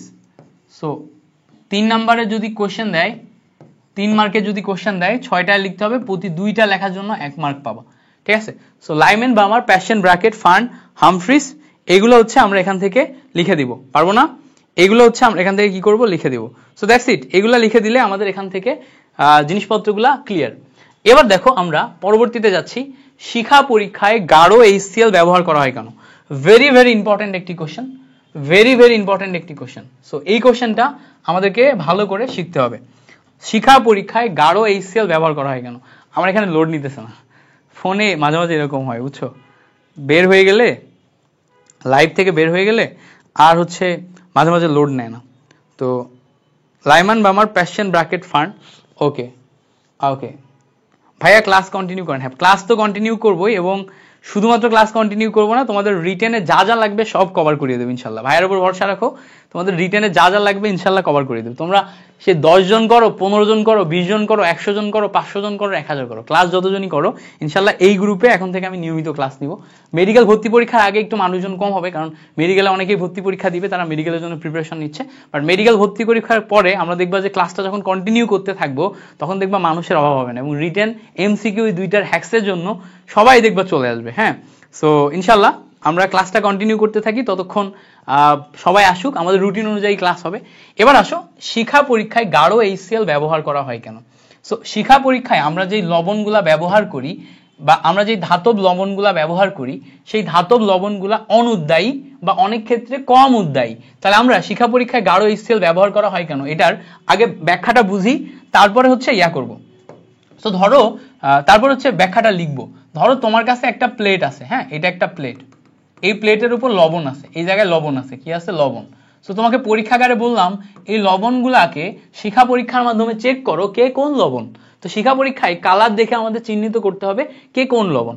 এখন তুমি এইটাকে শিখা পরীক্ষায় কালার দেখে চিহ্নিত করতে পারো না। কেন পারো না? কারণ হচ্ছে তুমি জানো না যে এই লবণগুলা কম উদ্দায়ী। কম উদ্দায়ী মানে কি? একে তুমি যদি হিট দিয়ে জ্বালাও, এ কখনোই জ্বলবে না, কখনোই জ্বলবে না, কারণ এর গলনাঙ্ক স্ফুটনাঙ্ক বেশ বেশি, এরা কম উদ্দায়ী। এখন শিখা পরীক্ষায় কি করা লাগবে? এই লবণের সাথে HCl যোগ করা লাগবে। সো লবণের সাথে HCl যোগ করলে এরা এক্সচেঞ্জ করে আরেকটা লবণই তৈরি হবে, আরেকটা লবণই তৈরি হবে, বাট সেটা হবে ক্লোরাইড লবণ। তাহলে যেই লবণটা তৈরি হবে, এই ক্লোরাইড লবণটা উদ্দায়ী লবণে পরিণত হবে। এখন উদ্দায়ী লবণ হলে উপকারটা কি? উপকার হইতেছে ভাইয়া, এখানে যখন আমরা একটা ল্যাম্প নিব, এখানে যখন আমরা একটা মোমবাতি বা ল্যাম্প নিব, এই ল্যাম্পে আমরা এখন যখন উদ্দায়ী লবণ ধরবো, তো এই জায়গা থেকে লবণ নিয়ে এনে যখন আমরা এরকম একটা বুনসেন বার্নার বা একটা কিছুর মাধ্যমে এখানে লবণটা ধরবো, তখন যেটা হবে, এই লবণটা যেহেতু উদ্দায়ী লবণ, হ্যাঁ, এই লবণটা যেহেতু উদ্দায়ী লবণ এখানে ধরছি, এই উদ্দায়ী লবণ এখান থেকে ঠাস ঠাস করে উপরের দিকে উঠে যাবে, উদ্দায়ী হয়ে উপরের দিকে উঠে যাবে। এখন উপরের দিকে ওঠার সময় একটা ঘটনা ঘটবে। ঘটনাটা কি, যখন সে উদ্দায়ী হইতেছে তখন এই লবণের ইলেকট্রন যেগুলো আছে, এই লবণের ইলেকট্রন যেগুলো আছে, এই ইলেকট্রন তাপ গ্রহণ করে। হ্যাঁ, তাপ গ্রহণ করে। তাপ গ্রহণ করে সে E1 শক্তির অরবিটাল থেকে উপরে উঠে E2 শক্তির অরবিটালে চলে যায়। বাট এটা খুব কম সময়ের জন্য, খুব কম সময়ের জন্য E1 থেকে E2 তে যায়। এবার কি করে, সে E2 থেকে আবার ফিরে E1 এ চলে আসার চেষ্টা করে। তো যখন সে E2 থেকে আবার E1 এ আসে তখন সে কি করে, শক্তির বিকিরণ করে, ডেল ই। এখন যেই শক্তির বিকিরণ করে সেই শক্তির বিকিরণ del equals to hc divided by lambda. এই ল্যামডা অনুযায়ী আমাদের চোখে দৃশ্যমান একটা রং দেখায়। কি দেখায়, রং দেখায়, মানে একটা কালার আসে।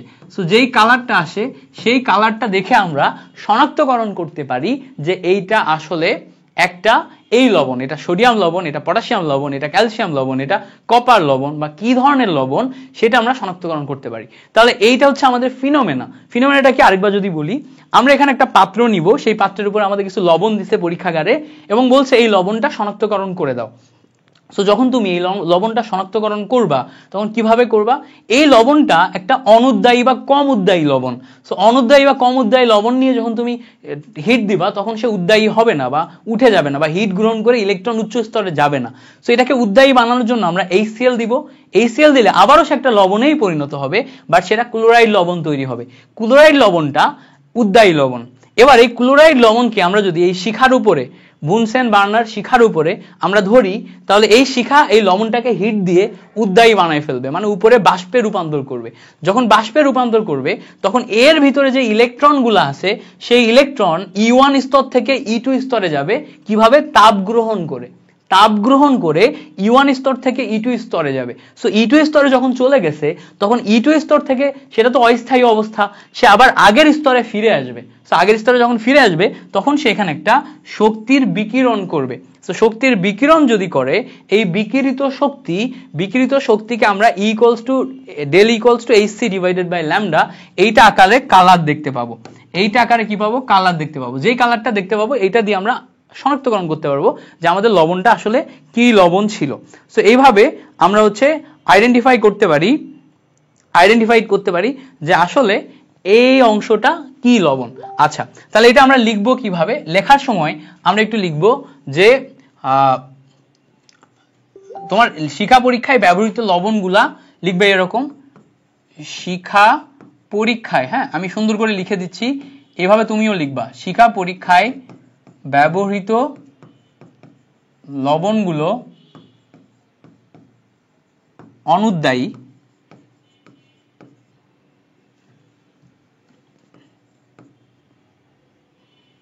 আমার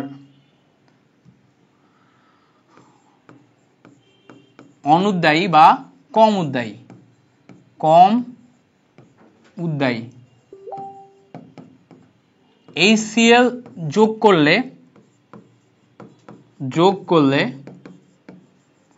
উৎপন্ন ক্লোরাইড, হ্যাঁ। সো ধরো বিভিন্ন ধাতুর সাথে লবণ, তো যেই ধাতুর সাথে লবণ হোক সেই ধাতুর লবণ ক্লোরাইড লবণই হবে। সো উৎপন্ন ক্লোরাইড লবণ উদ্দায়ী হয়, তখন শিখা পরীক্ষায় তাপ দিলে ইলেকট্রন শক্তি বিকিরণ করে,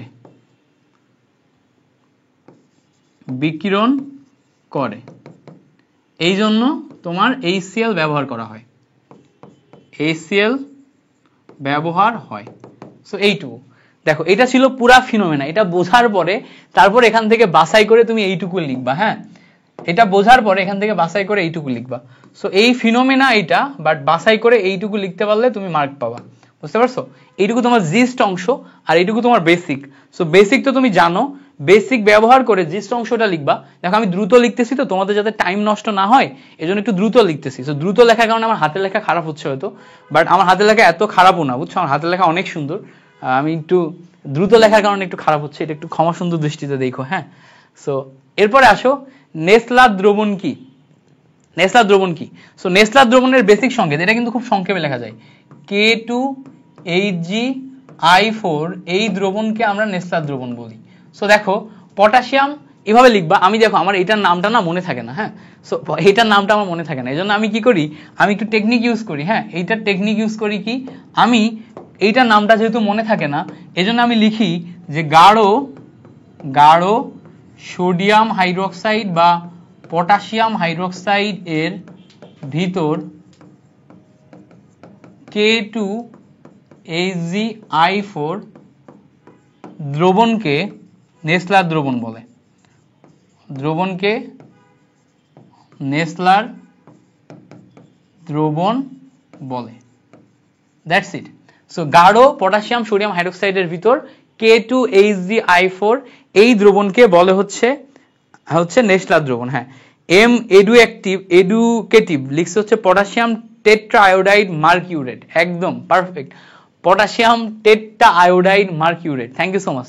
এমন ভাবে লিখছো আমার আজকে থেকে মনে থাকবে, আজকে থেকে একদম মনে থাকবে, পটাশিয়াম টেট্রা আয়োডাইড মার্কিউরেট। সো আমি আসলে এটা মুখস্থ করার চেষ্টা করি না, এই জন্য মনে থাকে না, ফাঁকিবাজ মানুষ, বুঝছো। সো এই হচ্ছে কাহিনী। এরপরে দেখো আমাদের দ্রাব্যতা রিলেটেড কিছু ম্যাথ আছে, সো দ্রাব্যতা রিলেটেড ম্যাথ এখানে দেখো একটা দেয়া আছে, এটা আমরা একটু ক্যালকুলেশন করার চেষ্টা করব।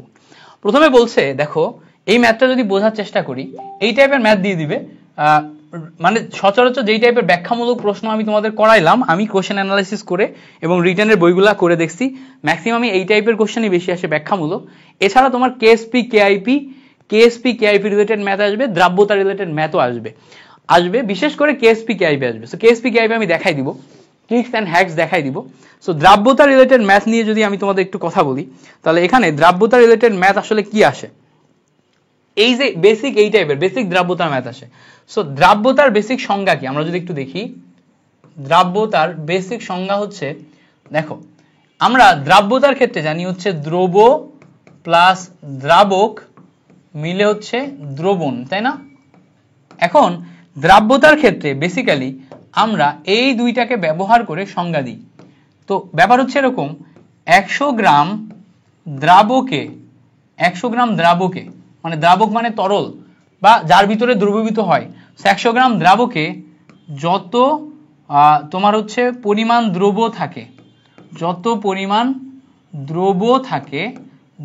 থাকে, সেটাই দ্রাব্যতা, তাই না? সেটাই দ্রাব্যতা। সো দ্রাব্যতা বের করতে গেলে আমাদের বেসিক্যালি দুইটা জিনিস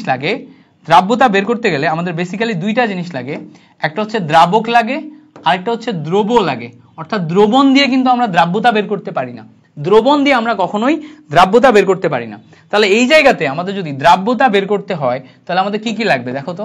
বলছে 35 ডিগ্রি সেন্টিগ্রেড তাপমাত্রায় 20 গ্রাম সোডিয়াম ক্লোরাইডের সম্পৃক্ত দ্রবণ নেওয়া হলো, তাহলে এটা কিন্তু একটা দ্রবণ। তাহলে আমাদের এখানে বলে দিছে যে দ্রবণ হচ্ছে 20 গ্রাম, কিন্তু দ্রবণ দিয়ে তো আমাদের লাভ নাই। এবার বলছে এই দ্রবণকে বাষ্পীভূত করে এত গ্রাম শুষ্ক সোডিয়াম ক্লোরাইড পাওয়া গেল। এখন বলো তো সোডিয়াম ক্লোরাইড কি আসলে? লবণ মানে এটা কিন্তু দ্রব। তাহলে এটাকে বাষ্পীভূত করে দ্রবের পরিমাণ কত? 5.29 গ্রাম, ঠিক আছে।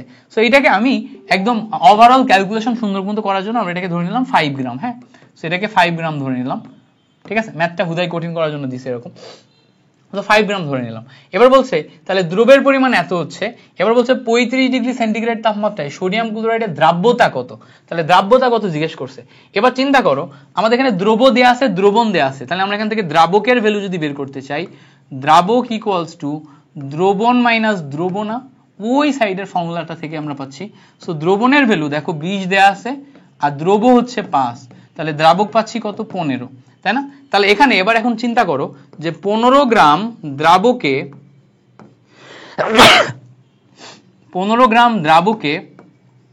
দ্রব আছে হচ্ছে 5 গ্রাম, তাই না? 15 গ্রাম দ্রাবকে দ্রব আছে হচ্ছে 5 গ্রাম, তাহলে 1 গ্রাম যেই দ্রাবক সেটাতে দ্রব কত থাকবে? 5 ডিভাইডেড বাই 15। আর হচ্ছে আমাদের 100 গ্রাম দ্রাবকে 100 গ্রাম দ্রাবকে থাকবে কত? 5 ইন্টু 100 ডিভাইডেড বাই 15। সেখান থেকে খেয়াল করলে দেখো আমাদের একটা ক্যালকুলেশন করলে ভ্যালু আসে। আমি যদি এটা কাটাকাটি করি, 5 দিয়ে এটা কাটো, 3 5 15, এটা দিয়ে এটা কাটো, 33.33 আসে। এই যে 33.33 এত পার্সেন্টেজ, এইটা আসে হচ্ছে আমাদের ভ্যালু পার্সেন্টেজ। তাহলে হচ্ছে আমাদের দ্রাব্যতা নির্ণয় করো, তাহলে দ্রাব্যতা হচ্ছে 100 গ্রাম, পার্সেন্টেজ না, আমাদের দ্রাব্যতায় পার্সেন্টেজ দেওয়া লাগে না। সো দ্রাব্যতা নির্ণয় করলে আমরা এখানে 33.33 পাচ্ছি হচ্ছে দ্রাব্যতা, তাই না? 100 গ্রাম দ্রাবকে 33.33, এটা হচ্ছে গ্রাম পার 100 গ্রাম দ্রাবক বা পানি, এরকম একটা ইয়ে আসে, গ্রাম পার 100 গ্রাম দ্রাবক বা পানি, বা শুধুমাত্র আমার এখানে হচ্ছে 33 লিখলেও হচ্ছে। তো এই বেসিকটা বুঝতে পারছো ম্যাথটার? এই যে একটা ফর্মুলা, এই ফর্মুলার উপর ডিপেন্ড করে ম্যাথ আসবে। সো এই যে মানে রিটেনে, ঢাবির রিটেনে একদম বেসিক দ্রাব্যতা থেকে যে ম্যাথগুলো দেয়, একদম বেসিক দ্রাব্যতা থেকে, এই ম্যাথগুলো কিন্তু বেশ ইম্পর্টেন্ট এবং আসে। সো যেহেতু বেশ ইম্পর্টেন্ট এবং আসে, এইটা প্র্যাকটিস করবা, এই টাইপের ম্যাথ প্র্যাকটিস করবা, বুঝতে পারছো? আমি একটা দেখাই দিলাম, এরকম ম্যাথ বইতে যে কয়টা সাথে পাবা সেই কয়টা তুমি হচ্ছে প্র্যাকটিস করবা, পারবা না? ওকে,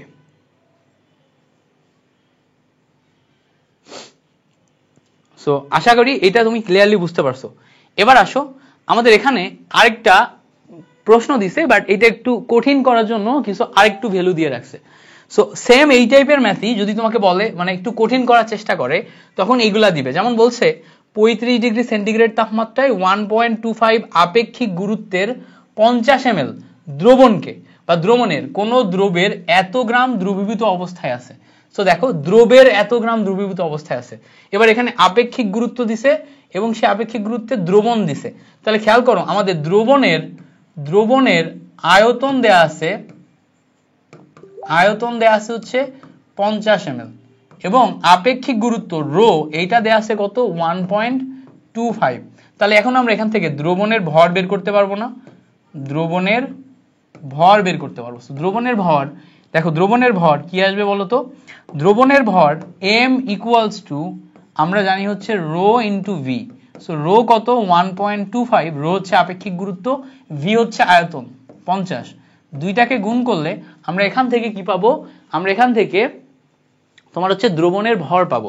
সেটা ক্যালকুলেশন কিভাবে করবা?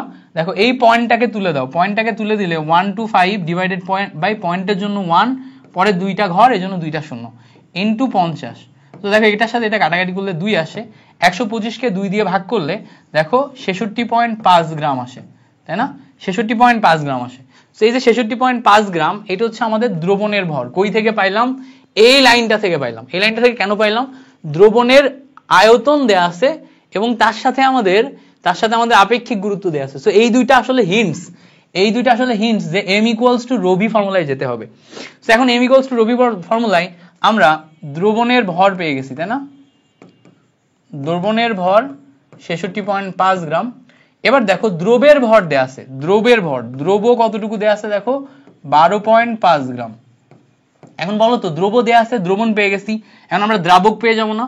সো দ্রাবক ইকুয়ালস টু আমাদের আসবে দ্রবণ মাইনাস দ্রব।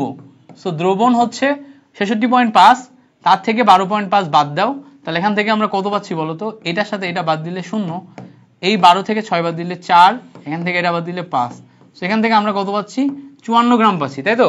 54 গ্রাম, ঠিক বলতেছি তো? 5 থেকে 5 বাদ দিলে 0, 4, 5, ঠিক আছে, 54 গ্রাম।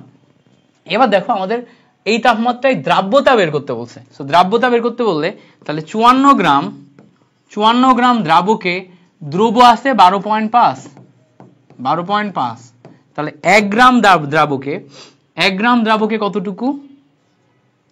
54 গ্রামে দ্রব আছে 12.5, তাহলে 1 গ্রামে কতটুকু? 12.5 ডিভাইডেড বাই 54, আর 100 গ্রামে কতটুকু? সেটা হচ্ছে 12.5 ইন্টু 100 ডিভাইডেড বাই 54। সো এইটা হচ্ছে পরবর্তীতে ক্যালকুলেশন করলে তুমি পেয়ে যাবা। বুঝতে পারছো কিনা? ক্লিয়ার না? এই হচ্ছে আমাদের ছিল দ্রাব্যতা রিলেটেড কয়েকটা ম্যাথ, যেগুলো আমাদের আসতে পারে। হ্যাঁ, আসতে পারে। সো এগুলো একটু ভালো করে দেখে রাখতে হবে। এই অংশটা হচ্ছে আমাদের এই ম্যাথটার একদম জিস্ট অংশ। এইটা না জানলে তুমি এই ম্যাথটা কখনোই মিলাইতে পারবে না।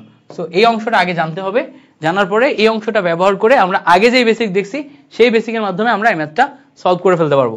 ওকে, এরপরে আসো, আমাদের বলছে দ্রাব্যতার উপর প্রভাব বিস্তারকারী নিয়ামক সমূহ কি কি আছে। দ্রাব্যতার উপর প্রভাব বিস্তারকারী নিয়ামক সমূহ আমাদের কি কি আছে বলতে পারবা কেউ? দেখো, দ্রাব্যতার উপর প্রভাব বিস্তারকারী নিয়ামক সমূহের মধ্যে আমাদের আছে হচ্ছে এখানেই ছিল, মুখস্থ করছিলাম ভুলে গেছি, সবগুলা লিখবো, সবগুলা লেখার জন্য দেখার চেষ্টা করতেছিলাম। সেখানে আছে আমাদের দ্রাব্যতার উপর প্রভাব বিস্তারকারী নিয়ামক, যতগুলো মনে আছে ততগুলো লিখি। দেখো দেখো প্রথমে আসে হচ্ছে তাপমাত্রা, এটার জন্য দ্রাব্যতার উপর প্রভাব বিস্তার হয়।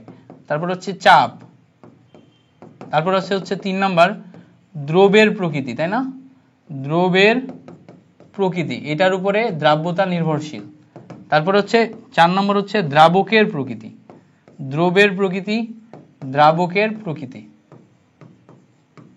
আচ্ছা, আরেকটা আছে মেবি ঘনমাত্রা, ঘনমাত্রা আছে কিনা জানি, দেখি দাও।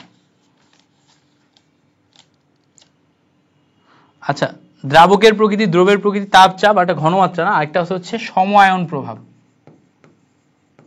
সমআয়ন প্রভাব। দেখো এইগুলার না বিস্তারিত ব্যাখ্যা আছে, তাপমাত্রার জন্য কি ঘটে, চাপের জন্য কি ঘটে, দ্রবের জন্য কি ঘটে, দ্রাবকের জন্য কি ঘটে, সমআয়ন প্রভাবে কি ঘটে। আমার হচ্ছে গুণগত রসায়নের ভার্সিটি ক ক্লাস আছে, দেখবা তোমার হচ্ছে হোয়াইট বোর্ডে নেওয়া, যদিও কিন্তু খুব সুন্দর ক্লাস।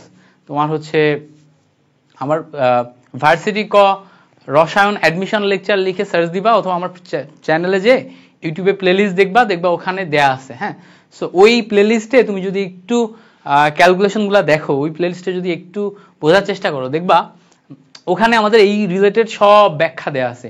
এই ব্যাখ্যাগুলো জানলে না তোমার অনেক লাভ হবে। হ্যাঁ, যেমন হচ্ছে সমআয়ন প্রভাবের ব্যাখ্যা, দ্রবণের প্রকৃতির ব্যাখ্যা, দ্রবের প্রকৃতির ব্যাখ্যা, তাপের ব্যাখ্যা, চাপের ব্যাখ্যা, কোনটা কি ঘটে ডিটেলস দেয়া আছে। সো ওই অংশটা একটু দেখতে পারো। এরপরে দেখো, এই যে একটা খুব চমৎকার ব্যাখ্যা, এই জিনিসটা আমরা একটু বোঝার চেষ্টা করি। এখানে বলছে যে আমাদের একটা লবণ আছে, সোডিয়াম সালফেট ইন্টু 10 অণু পানি। এই জায়গায় এই যে লবণ, এই লবণের ক্ষেত্রে আমাদের দ্রাব্যতা বনাম তাপমাত্রার, হ্যাঁ, দ্রাব্যতা বনাম তাপমাত্রার গ্রাফ আঁকতে বলছে। সো এটাকে এস ভার্সেস তোমার হচ্ছে টিসি বলে। হ্যাঁ, দ্রাব্যতা বনাম তাপমাত্রা গ্রাফ আঁকতে বলছে। সো এখন এই সোডিয়াম সালফেট ইন্টু 10 অণু পানি, এইটার ক্ষেত্রে একটা বিশেষত্ব হচ্ছে এই সোডিয়াম সালফেট ইন্টু 10 অণু পানির দুইটা অবস্থা। দেখো, একটা অবস্থা হচ্ছে সোডিয়াম সালফেট ইন্টু 10 অণু পানি, এই অবস্থা। এই অবস্থায় এই যৌগটা হচ্ছে তাপহারী। এই যৌগটা কি? তাপহারী, তাপহারী। সো খেয়াল করো, একটা জিনিস একটু ভালো করে বোঝার চেষ্টা করো। ধরো এ একটা যৌগ, যেইটা ভেঙে আমি বি প্লাস সি তৈরি করতেছি। এখন এ যদি তাপহারী হয় তাহলে এখানে আমাদের হিট দেওয়া লাগবে, তাই না? এখানে আমাদের হিট দেওয়া লাগবে। সো তাপহারী বিক্রিয়ায় আমাদের বাইরে থেকে হিট দেওয়া লাগে। এখন তাপহারী বিক্রিয়ায় যেহেতু আমাদের বাইরে থেকে হিট দেওয়া লাগে, তুমি যত বেশি তাপ দিবা এ তত বেশি ভাঙবে, তাই না? তুমি যত বেশি তাপ দিবা এ তত বেশি ভাঙবে। তো তুমি যত বেশি তাপ দিচ্ছ তত বেশি ভাঙতেছে, মানে হচ্ছে এ তত বেশি ভেঙে যে এই দ্রবণের ভিতর ডিজলভ হয়ে যাচ্ছে। সো ডিজলভ হয়ে যাওয়ার মানে হচ্ছে এর দ্রাব্যতা বেড়ে যাচ্ছে। সো ইনিশিয়ালি যখন আমরা সোডিয়াম সালফেট ইন্টু 10 অণু পানি নিচ্ছি, এ একটা তাপহারী বিক্রিয়া। সো এই তাপহারী বিক্রিয়াতে তুমি যখন তাপ দিচ্ছ, তখন যত তাপ দিচ্ছ, তাপমাত্রা যত বাড়াচ্ছ, মানে ধরো এই জায়গাতে 5 ডিগ্রি আছে, 10 ডিগ্রি আছে, 50, তারপরে 100, তারপরে সাপোজ 200, এভাবে তাপমাত্রা বাড়তেছে। সো তুমি যত তাপ দিচ্ছ এর দ্রাব্যতা তত বৃদ্ধি পাচ্ছে। এবার ভালো করে খেয়াল করো, তাপ দেওয়ার সাথে সাথে দ্রাব্যতা বাড়লো, এই বরাবর দ্রাব্যতা, তাহলে তাপ দেওয়ার সাথে সাথে দ্রাব্যতা বাড়লো। এখন তাপ দেওয়ার সাথে সাথে আরেকটা ঘটনাও ঘটতেছে। ঘটনাটা কি? এই জায়গায় যে পানিটা আছে, এই পানিটা তো হচ্ছে বাষ্পীভূত হয়, তাই না? এই পানিটা বাষ্পে পরিণত হয়। সেই পানিটা যদি বাষ্পে পরিণত হয়, আমি যখন তাপ দিতে থাকবো এই পানিটা আস্তে আস্তে বাষ্পে পরিণত হবে। সো বাষ্পে পরিণত হয়ে একটা সময় যে এই পানিটা সম্পূর্ণরূপে তোমার বাষ্পে পরিণত হয়ে যে এখানে আর কোনো পানি থাকবে না। এখানে কি হবে? এখানে আর কোনো পানি থাকবে না। সেখানে যখন পানি থাকবে না, তখন এই যৌগটা আর এখন শুধুমাত্র পানিযুক্ত ওই যৌগ নয়, এখন শুধুমাত্র এই যৌগটা হচ্ছে সোডিয়াম সালফেট হয়ে গেছে। সোডিয়াম সালফেটের আবার বৈশিষ্ট্য হচ্ছে এ আবার তাপ উৎপাদী, তাপ উৎপাদী। সো সোডিয়াম সালফেটের বৈশিষ্ট্য কি? এ হচ্ছে তাপ উৎপাদী। এবার চিন্তা করো এ প্লাস বি বিক্রিয়া করে নিজে নিজেই সি প্লাস ডেল এইচ তৈরি করতে পারে বা তাপ উৎপাদন করতে পারে। তাহলে এ যদি নিজে নিজেই তাপ উৎপাদন করতে পারে, এখন তুমি যদি বাইরে থেকে হিট দাও, তাহলে বাইরে থেকে হিট দিলে যে নিজে নিজে তাপ উৎপাদন করতে পারে, তার নিজে নিজে তাপ উৎপাদন করার ক্ষমতার বিরুদ্ধে আচরণ করা হয়ে যায়। সো তুমি যে নিজে নিজে তাপ উৎপাদন করতে পারে তার যদি হিট দাও তাহলে বিরুদ্ধে আচরণ করা হয়ে যায়। তাহলে এ যেহেতু নিজে নিজে তাপ উৎপাদন করতে পারে, এর উপরে যখন হিট দিবা তখন এই যে কার্বন এ হচ্ছে বিক্রিয়াটা রিভার্স পথে আসবে, রিভার্স বিপরীত পথে আসবে। সো বিপরীত পথে যদি আসে তাহলে এর দ্রাব্যতা আস্তে আস্তে কমে যাবে। তাহলে বিক্রিয়াটাই এই বিক্রিয়ায় তাপ দিলে বিপরীত পথে আসতেছে, তো তখন আমি তাপমাত্রা যত বাড়াবো তখন বিক্রিয়াটা বিপরীত পথে এসে দ্রাব্যতা আস্তে আস্তে কমতে শুরু করবে। তখন আমাদের এই যে গ্রাফটা নিচের দিকে ফল করবে। সো নিচের দিকে ফল করবে, এই গ্রাফটা নিচের দিকে ফল করবে। সো দেখো প্রথম অংশ তাপ উৎপাদী, প্রথম অংশ তাপ হারি এই জন্য উপরে গেছে, পরের অংশ তাপ উৎপাদী এই জন্য নিচে গেছে। তাহলে এই অংশটা কি? এই অংশটা তাপ হারি, আর এই অংশটা কি? এই অংশটা হচ্ছে তাপ উৎপাদী। ঠিক আছে, তাহলে তুমি এখানে কি করবা? এই লেখচিত্রটা এঁকে দিবা।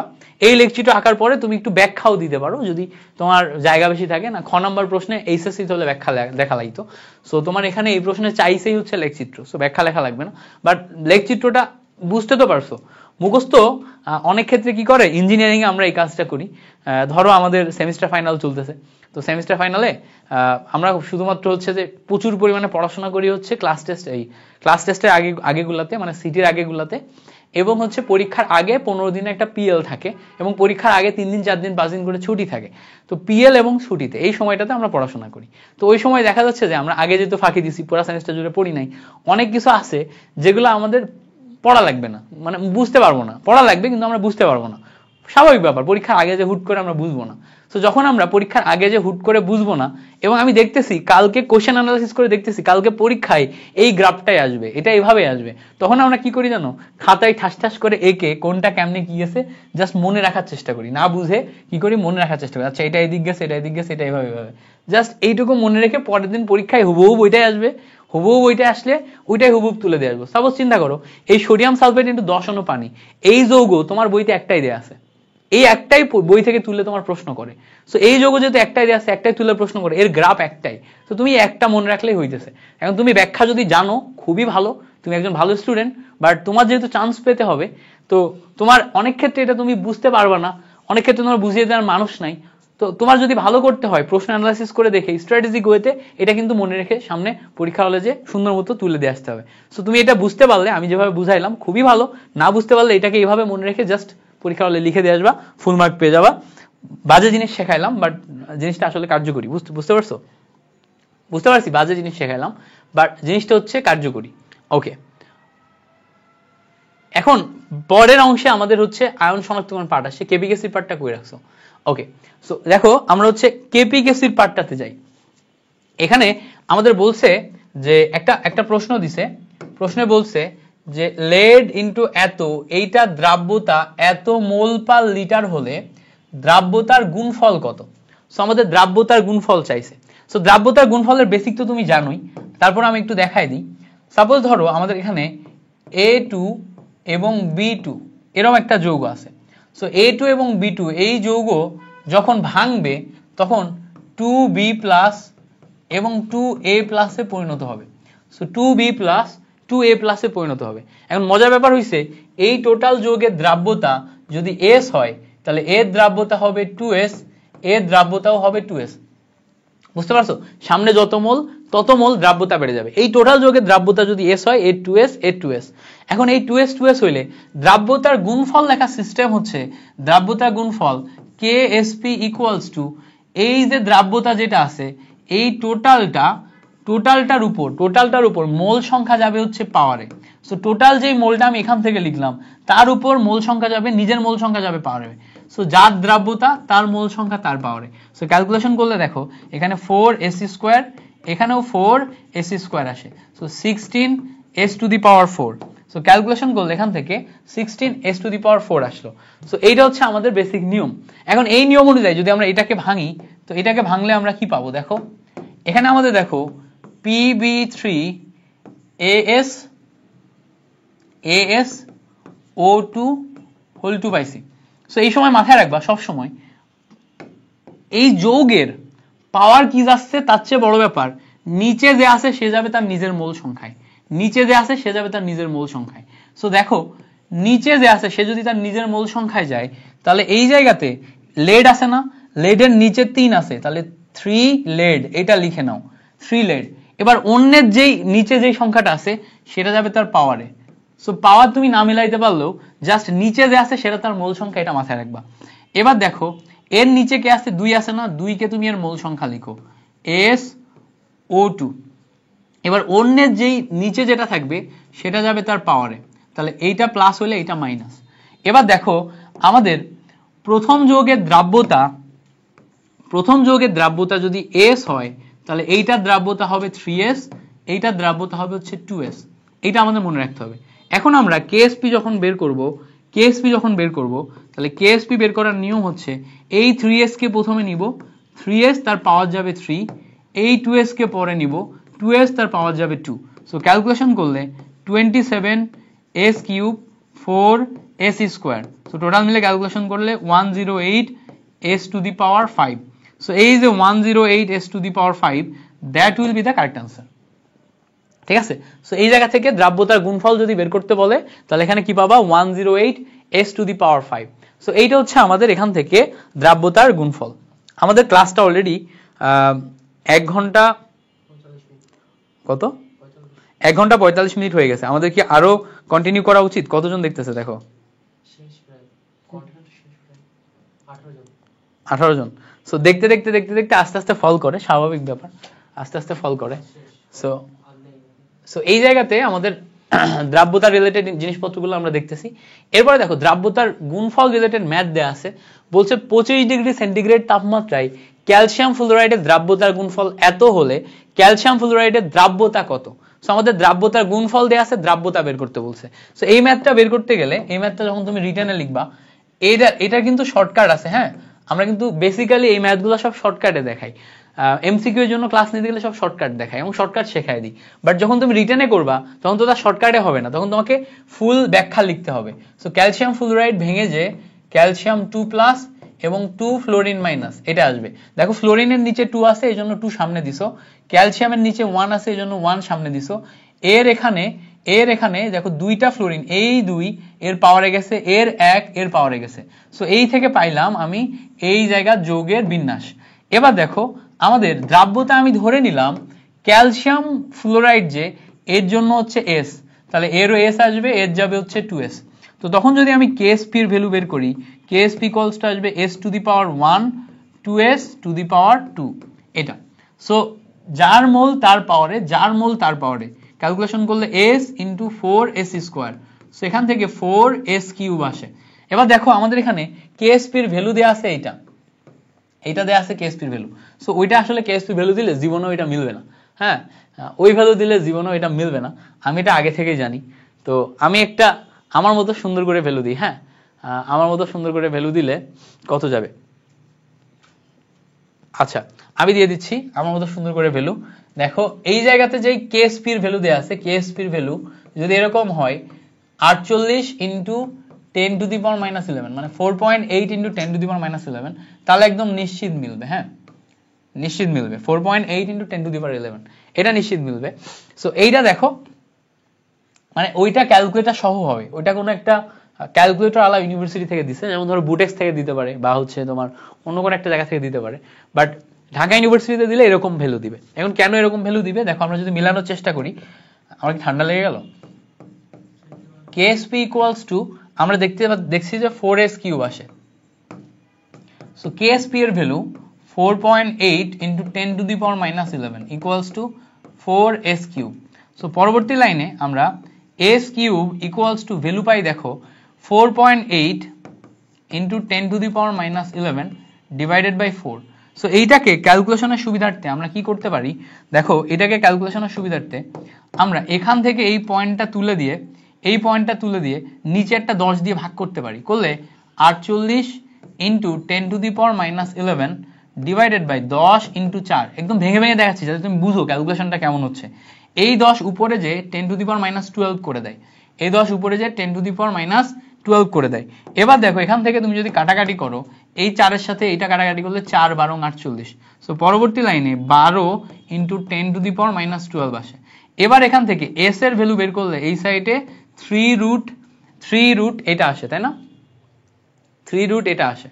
সো তারপরেও দেখো মিলতেছে না, শিট, এমন ভ্যালু নিছি, এমন ভ্যালু নিছি। এখানে আসলে ভ্যালু নেওয়া উচিত ছিল 3 এর কিউব করলে 27, 27 এর সাথে 4 গুণ করলে যেটা আসে সেটা, 27 এর সাথে 4 গুণ করলে 27 দুগুণা 54, 54 দুগুণা 108। সো ওখানে 10.8 into 10 to the power minus 11 নিলে একদম পারফেক্টলি মিলতো। সো যাই হোক ওইটা নিয়ে ব্যাপার না। তাহলে এখান থেকে আমরা 3 root 12 into 10 to the power minus 4 পাবো। 3 root 12 into 10 to the power minus 4 পাবো। এইটা হবে আমাদের ফাইনালি কারেক্ট আনসার, বুঝতে পারছো? 3 root 12 into 10 to the power minus 4। 12 কে ভাঙলে আরো পাওয়া যায়, মুখে মুখে ক্যালকুলেশন যদি করো 12 কে ভাঙলে আরো কি পাওয়া যায় দেখো। 12 কে ভাঙলে 3 এর রুট, না মিলে না, কোনোভাবে মিলবে না। 2 রুট 2 করলে হয়, 2 রুট 2 তার কিউব যদি করি, না তাও মিলে না। 4 রুট 2 ইন্টু 2 মিলে না, সরি। সো যাই হোক, এটা আশা করি বুঝতে পারছো যে ম্যাথটা কিভাবে করতে হবে, সেটা আশা করি তোমাদের ক্লিয়ার হয়ে গেছে। ম্যাথটা করার টিপস অ্যান্ড ট্রিক্স এটা বুঝতে পারছো। মোটামুটি রিটেনে আমি এই ক্লাসে একদম হিউজ পরিমাণ জিনিসপত্র দেখাই দিছি। আমি আজকের ক্লাসটা এর চেয়ে বেশি আর কন্টিনিউ করতে চাচ্ছি না। এখান থেকে যদি আর দুই একটা জিনিস মনে হয় যে বাদ গেছে আমার, তাহলে আমরা সেকেন্ড ক্লাস আগামী পরশুদিন করব, মৌলের পর্যাবৃত্ত ধর্ম, রাসায়নিক বন্ধন। ওই দিন আমার তার পরের দিন কিছু নাই, মানে যেমন আমার আগামীকাল পরীক্ষা আছে, এই জন্য আমি আর কন্টিনিউ করতে চাচ্ছি না। এর থেকে বেশি পড়ালে আমি আর রাতে পড়তে পারবো না অনেক। সো এই জন্য হচ্ছে আজকের ক্লাসটা আমি এই পর্যন্ত রাখছি। বাট এরপরে আমার পুরো 5 দিন ছুটি আছে। সো এই ছুটির ভিতরে তোমাদেরকে যে টানা ক্লাসগুলো নিব, এই ক্লাসগুলো আরেকটু লম্বা নিব, 2.5 ঘন্টা 2 ঘন্টার ভিতরে তোমার সব কোশ্চেনগুলো দেখায় নিব। সো এই জিনিসপত্রগুলো যদি দেখাই, পরবর্তীতে যদি দেখাই, ইনশাল্লাহ আমাদের ক্লিয়ার হয়ে যাবে। ওকে, সো পরের ক্লাসটাতে আমরা ইনশাল্লাহ আর দুই একটা কোশ্চেন যেটা বাকি আছে, এই স্লাইডটা তোমাকে দেখলে বুঝবা দু একটা বাকি আছে। একটা না, আমাদের হচ্ছে আয়ন শনাক্তকরণে 2টা আমরা ছেড়ে আসছি মাঝখানে, আর আমাদের হচ্ছে বাকি আছে। এরপরে একটা বাকি আছে হচ্ছে তোমার, আমার যদ্দূর মনে আছে, আমাদের হচ্ছে অদক্ষেপ পড়বে কিনা ওইটার একটা ম্যাথ বাকি আছে। সো অদক্ষেপ পড়বে কিনা ওইটার ম্যাথ কেমন আসে এটা তোমরা অলরেডি জানো, বাট আমি তারপরে তোমাদের নেক্সট ক্লাসে দেখাই দিব। আয়ন শনাক্তকরণের ট্রিকও দেখাই দিব, এটাও দেখাই দিব, বুঝতে পারছো? So thank you so much যারা একদম শেষ পর্যন্ত ক্লাসটি করছো। আমরা এই ক্লাসটি ইনশাল্লাহ ইউটিউবে আপলোড দিয়ে দিব, ইউটিউব থেকে তোমরা করে নিতে পারবা। So thank you so much for watching this class. তোমরা এতক্ষণ ধরে মনোযোগ দিয়ে করলা, ভাইয়ের জন্য দোয়া রেখো। আল্লাহ হাফেজ, আসসালামু আলাইকুম।